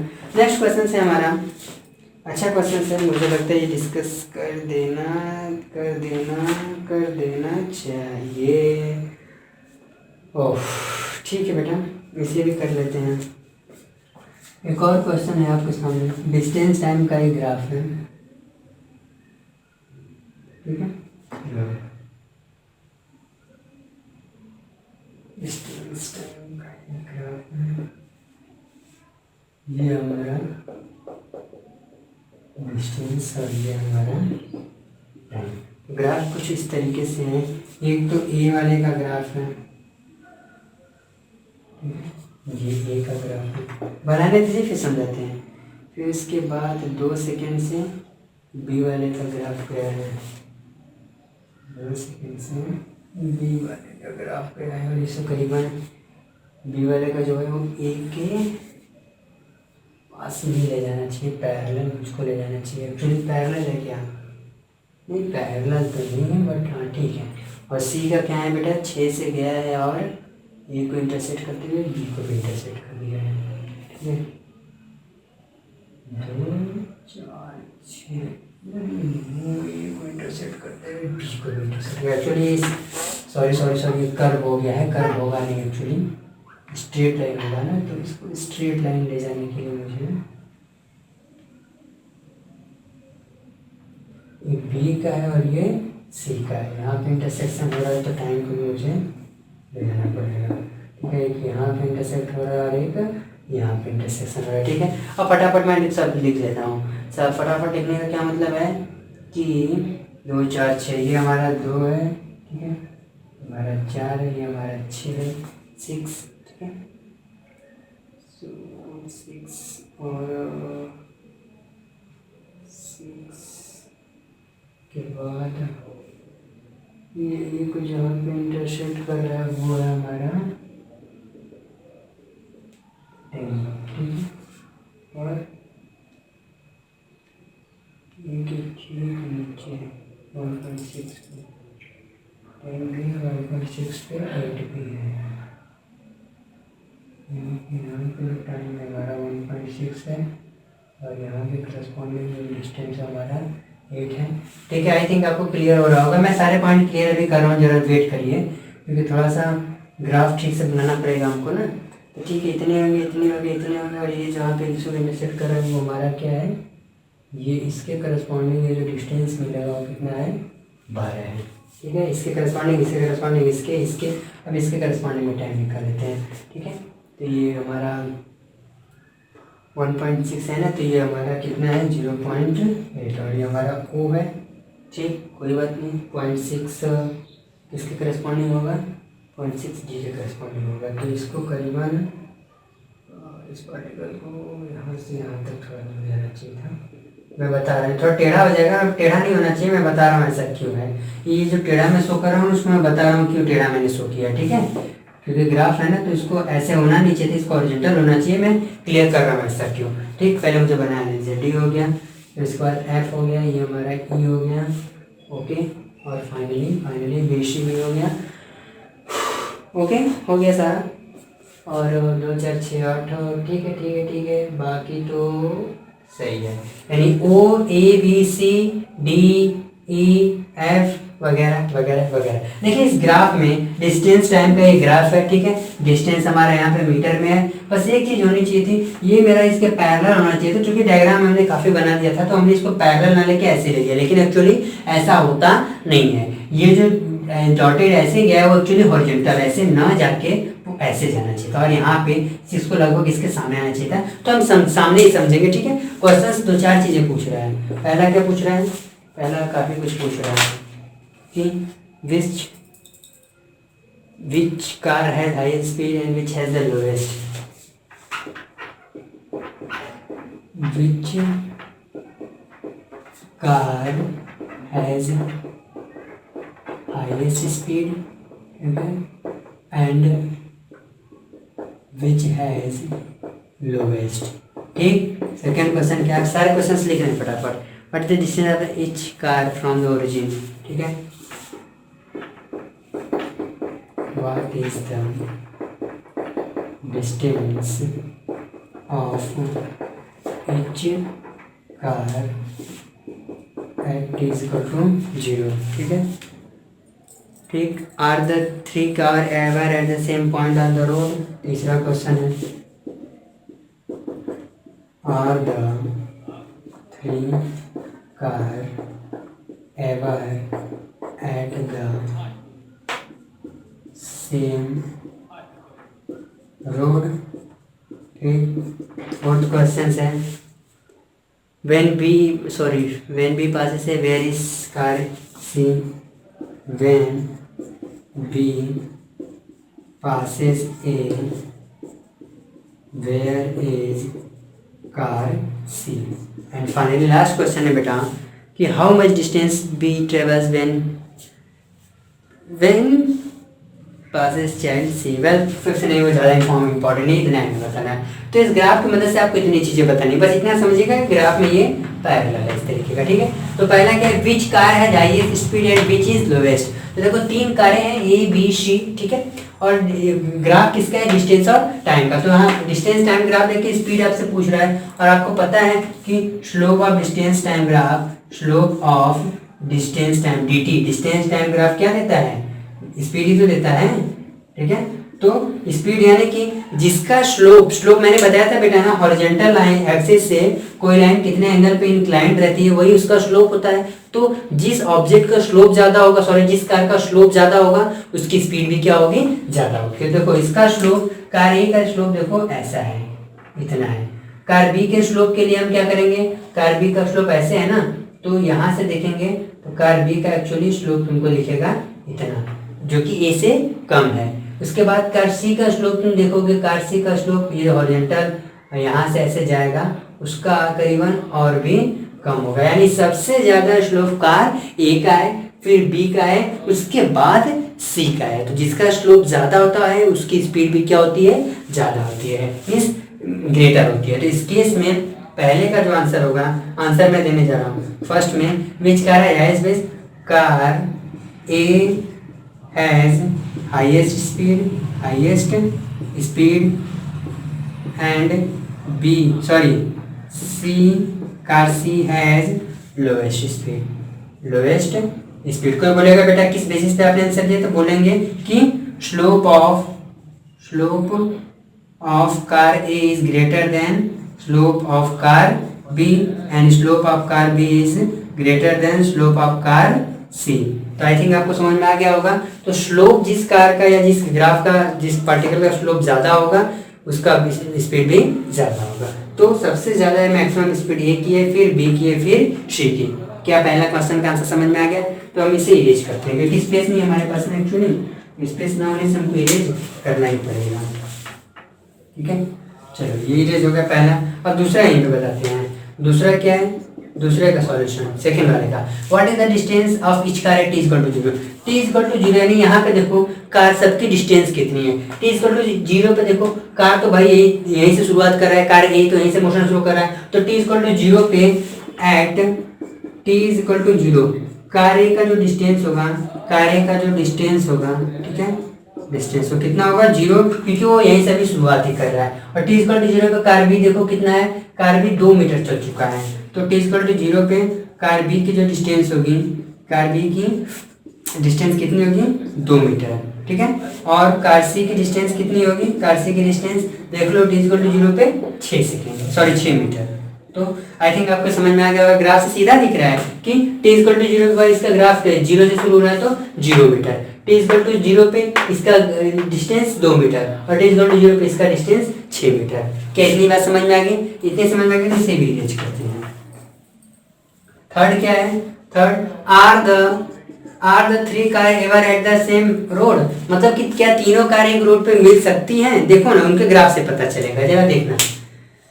कार ए इस डायरेक्शन में जा रही है, कार बी इस डायरेक्शन में और कार सी इस डायरेक्शन में। तो देखो एक समय के लिए कार बी और कार सी मिल रही है एक दूसरे को, एक समय के लिए कार सी और कार ए भी मिल रही है, लेकिन और एक समय के लिए कार बी और कार ए, यानी कि एक समय के लिए ए बी से, बी सी से, सी ए से आपस में ये इंडिविजुअली एक दूसरे से मिल रहे हैं। एक ऐसा टाइम आ रहा है जब जैसे देखो ना पॉइंट डी यानी कि 0.8 सेकेंड पे कार बी और कार ए एक दूसरे को मिले थे, ठीक। और पॉइंट ई यानी कि 1.6 सेकेंड पे कार ए और कार सी एक दूसरे को मिले थे। और इसके आगे 2.4 होगा, 2.4 सेकेंड पे कार बी और कार सी, यानी कि एक अलग अलग टाइम पे दोनों एक दूसरे से सब मिल रहे हैं, लेकिन तीनों एक दूसरे को कभी नहीं मिल सकते हैं। बात समझ में आ रही है? अलग अलग पर्टिकुलर स्टैंड पे ए बी से, बी सी से, सी ए से जरूर मिल रहा है, लेकिन तीनों एक साथ एक दूसरे को इंटरसेक्ट नहीं कर रहे हैं। तो यहाँ पे हम लिखेंगे नेवर, ठीक है,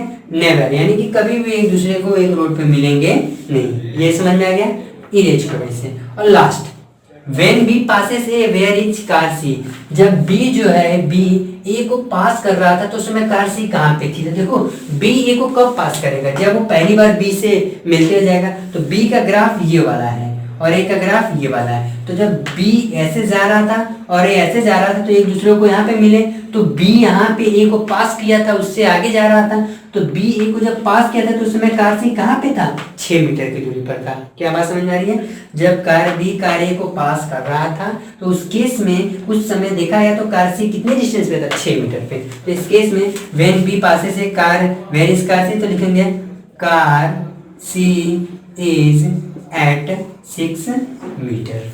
क्या बात समझ में आ गई? आई थिंक आपको ग्राफ के जितने क्वेश्चन हैं हमें लगता है कि कर लेने चाहिए। बहुत सारे ऐसे डिस्टेंस डिस्प्लेसमेंट वगैरह वाले पे भी हैं तो आप वहां से भी कर लेंगे।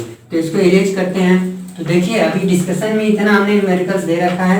अब आपके लिए इतना एक बात मैं कहना चाहूँगा कि देखिए अब आज तक के पूरे सेक्शन में हमने जितना डिस्कशन किया उतना डिस्कशन रहने देते हैं। अब इसके बाद आपको जो नेक्स्ट लेक्चर मिलेगा वो नेक्स्ट लेक्चर मिलेगा आपका किससे?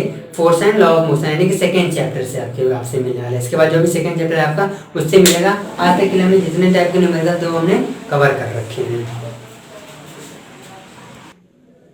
तो चलिए अब नेक्स्ट क्वेश्चन की तरफ बढ़ते हैं। जो हमारा नेक्स्ट क्वेश्चन होगा, देखिए ग्राफ से रिलेटेड जो क्वेश्चन था वो हमने करा दिया है, ठीक है। अब मुझे नहीं लगता कि ग्राफ पे ज्यादा क्वेश्चन अभी ले चलना चाहिए। देखिए मेरी बात समझिए, अभी क्या है हमने जितने प्रैक्टिसेस कराने थे बेसिक लेवल पे सो हमने करा दिए अभी, ठीक है। बाकी तो भाई क्वेश्चंस के लेवल काफी आगे तक जाते हैं, बहुत अच्छे क्वेश्चंस अभी पड़े हुए हैं। जरूरत हुई तो हम उनके भी वीडियोस लेक्चर्स देंगे आपको, लेकिन अभी फिलहाल बेसिक लेवल पे इतना है तो हमने उतना आपको दे दिया। अभी बस हम सोच रहे हैं कि कुछ क्वेश्चंस की प्रैक्टिस करा दें, जो कि है आपका इक्वेशन ऑफ मोशन पे बेस्ड, ठीक है। 2-4 इस पे भी कर लेते हैं, एक आइडिया मिल, ठीक है। अब वेलोसिटी ऑफ कितना है? वेलोसिटी ऑफ आई थिंक कहाँ गया? 54 kilometre of 54 kilometre per our, ठीक है, इनटू मिनट्स, ठीक है। फाइंड एक्सेलरेशन, ठीक है, कोई बात नहीं। फर्स्ट का फाइंड करना है, फाइंड द एक्सेलरेशन, और सेकंड क्या फाइंड करना है? Distance travelled bye the car during this time, distance travelled bye the car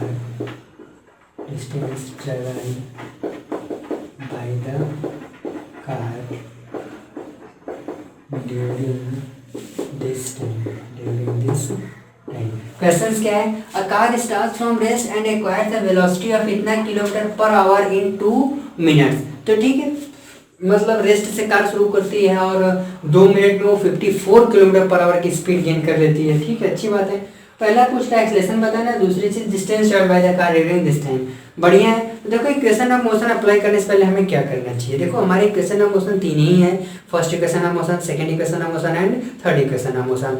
और तीनों इक्वेशन ऑफ मोशन में आपको initial velocity, final velocity, acceleration, distance travelled और टाइम, ठीक है, इन सारी चीज़ों का उसमें एक्सप्रेशन मौजूद है, ठीक है। तो आप क्या करेंगे, जितने भी इक्वेशन ऑफ मोशन के क्वेश्चंस मिलेंगे प्रॉपरली उसको रीड करेंगे, ठीक, क्या उसमें गिवन है उसे राइट डाउन करेंगे और फिर आगे बढ़ेंगे। यानी कहने का मतलब है कि यार किसी भी फिजिक्स के प्रॉब्लम्स को सॉल्व करने के लिए कोई एक्स्ट्रा चीज़ें नहीं चाहिए होती हैं एक्चुअली, बस आपके कॉन्सेप्ट क्लियर और बिल्कुल क्लियर होने चाहिए, ठीक है। और साथ ही साथ क्या फाइंड आउट करना है, क्या पता क्या गिवन है, ये सब की कैपेसिटी आपके अंदर एबिलिटी होनी चाहिए कि आप क्वेश्चंस पढ़ें और ये पता लगा पाएं कि क्या गिवन है और क्या हमको फाइंड आउट करना है। तो जैसे इस क्वेश्चन में car start from rest at, तो ठीक है, देखिए याद करिए, आप बताइए, मैं एक बता दूं, जब भी कार स्टार्ट रेस्ट से, जब भी कहीं मान लीजिए न्यूमेरिकल्स वगैरह में दिया होगा कि कार स्टार्ट फ्रॉम रेस्ट, तो इस केस में देखिए इसका क्या मतलब है, वो रेस्ट से चलना शुरू कर रही है और जब भी रेस्ट से चलना शुरू करेगी तो उसकी जो इनिशियल वेलोसिटी होगी वो क्या होगी?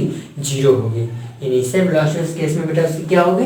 0। यानी जब भी कार स्टार्ट करेगी रेस्ट से तो आप उस केस में u0 लेंगे। तो गिवन क्या है यहाँ पे? गिवन है u इज इक्वल टू 0, क्योंकि ये स्टार्ट फ्रॉम रेस्ट। अगर कोई रीजन लिखना भी चाहेगा तो लिख सकता है स्टार्ट फ्रॉम रेस्ट, चलो अच्छी बात है। एंड एक्वायर्स है, ये कितनी वेलोसिटी, फाइनल वेलोसिटी होगी। देखो शुरुआत की वेलोसिटी इसके बाद 0 थी, तो जो 54 किलोमीटर पर आवर उसकी फाइनल वेलोसिटी होगी। फाइनल वेलोसिटी को हम किससे डिनोट करते हैं, v से। क्या हो जाएगा वो 54 किलोमीटर पर आवर।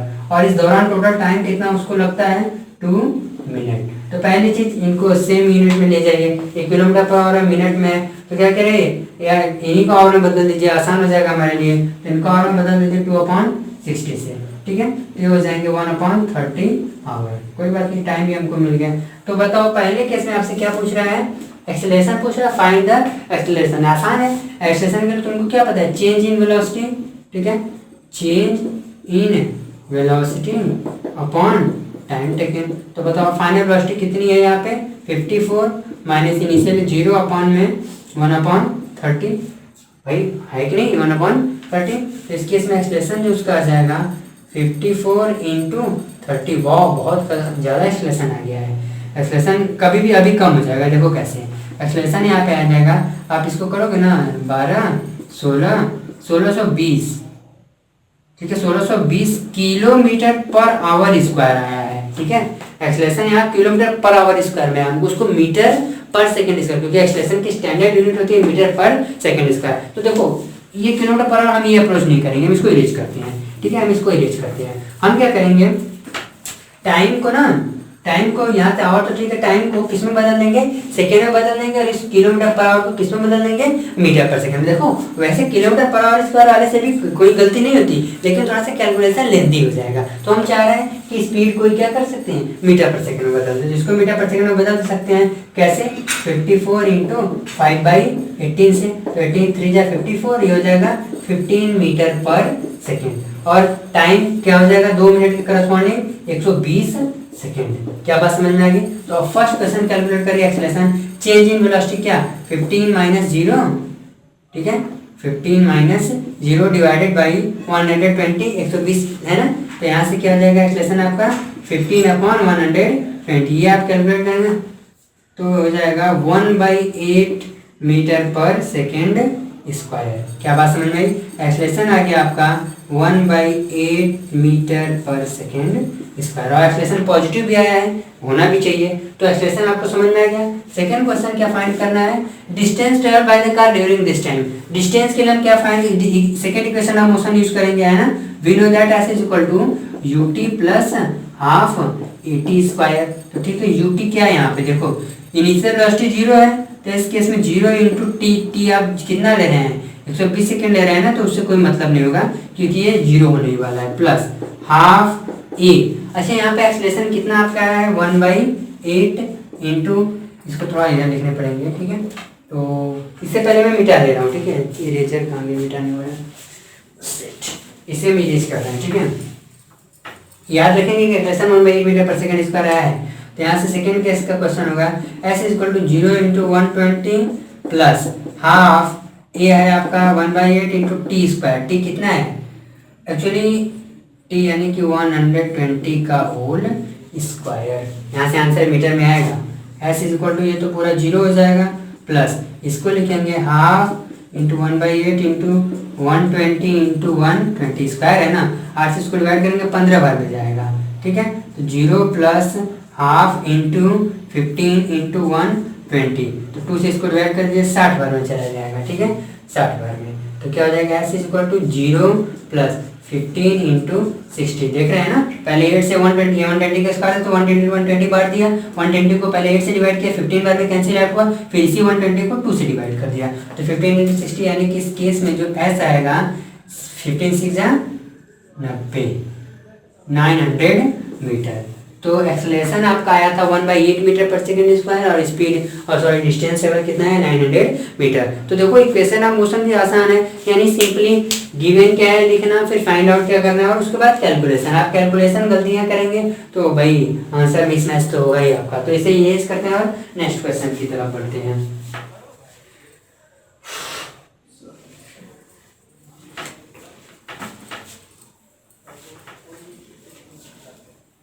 चलिए अगला क्वेश्चन जो भी उसको डिस्कस करते हैं। नेक्स्ट क्वेश्चन से जरा पढ़ते हैं, और ज़्यादा टफ नहीं है अगला क्वेश्चन सर, सब आसान है इसके आगे का। तो ठीक है, देखिए घबराया नहीं। ये आपका लास्ट क्वेश्चन था। अब आगे इसका डिस्कस करने का नहीं मीनिंग है कोई, क्योंकि जितने भी बेसिक लेवल के थे सारे हमने रिकॉलिंग करा दिए, ग्राफ वाले, स्टार्टिंग के, स्पीड, एवरेज, वेलोसिटी, फिर इक्वेशन ऑफ मोशन पे। इसके बाद की प्रैक्टिस आप खुद से करते रहेंगे और फिर हम नेक्स्ट वीडियोस आपको, नेक्स्ट लेक्चर जो मिलेगा वो आपके नेक्स्ट चैप्टर का मिलने वाला है। ओके।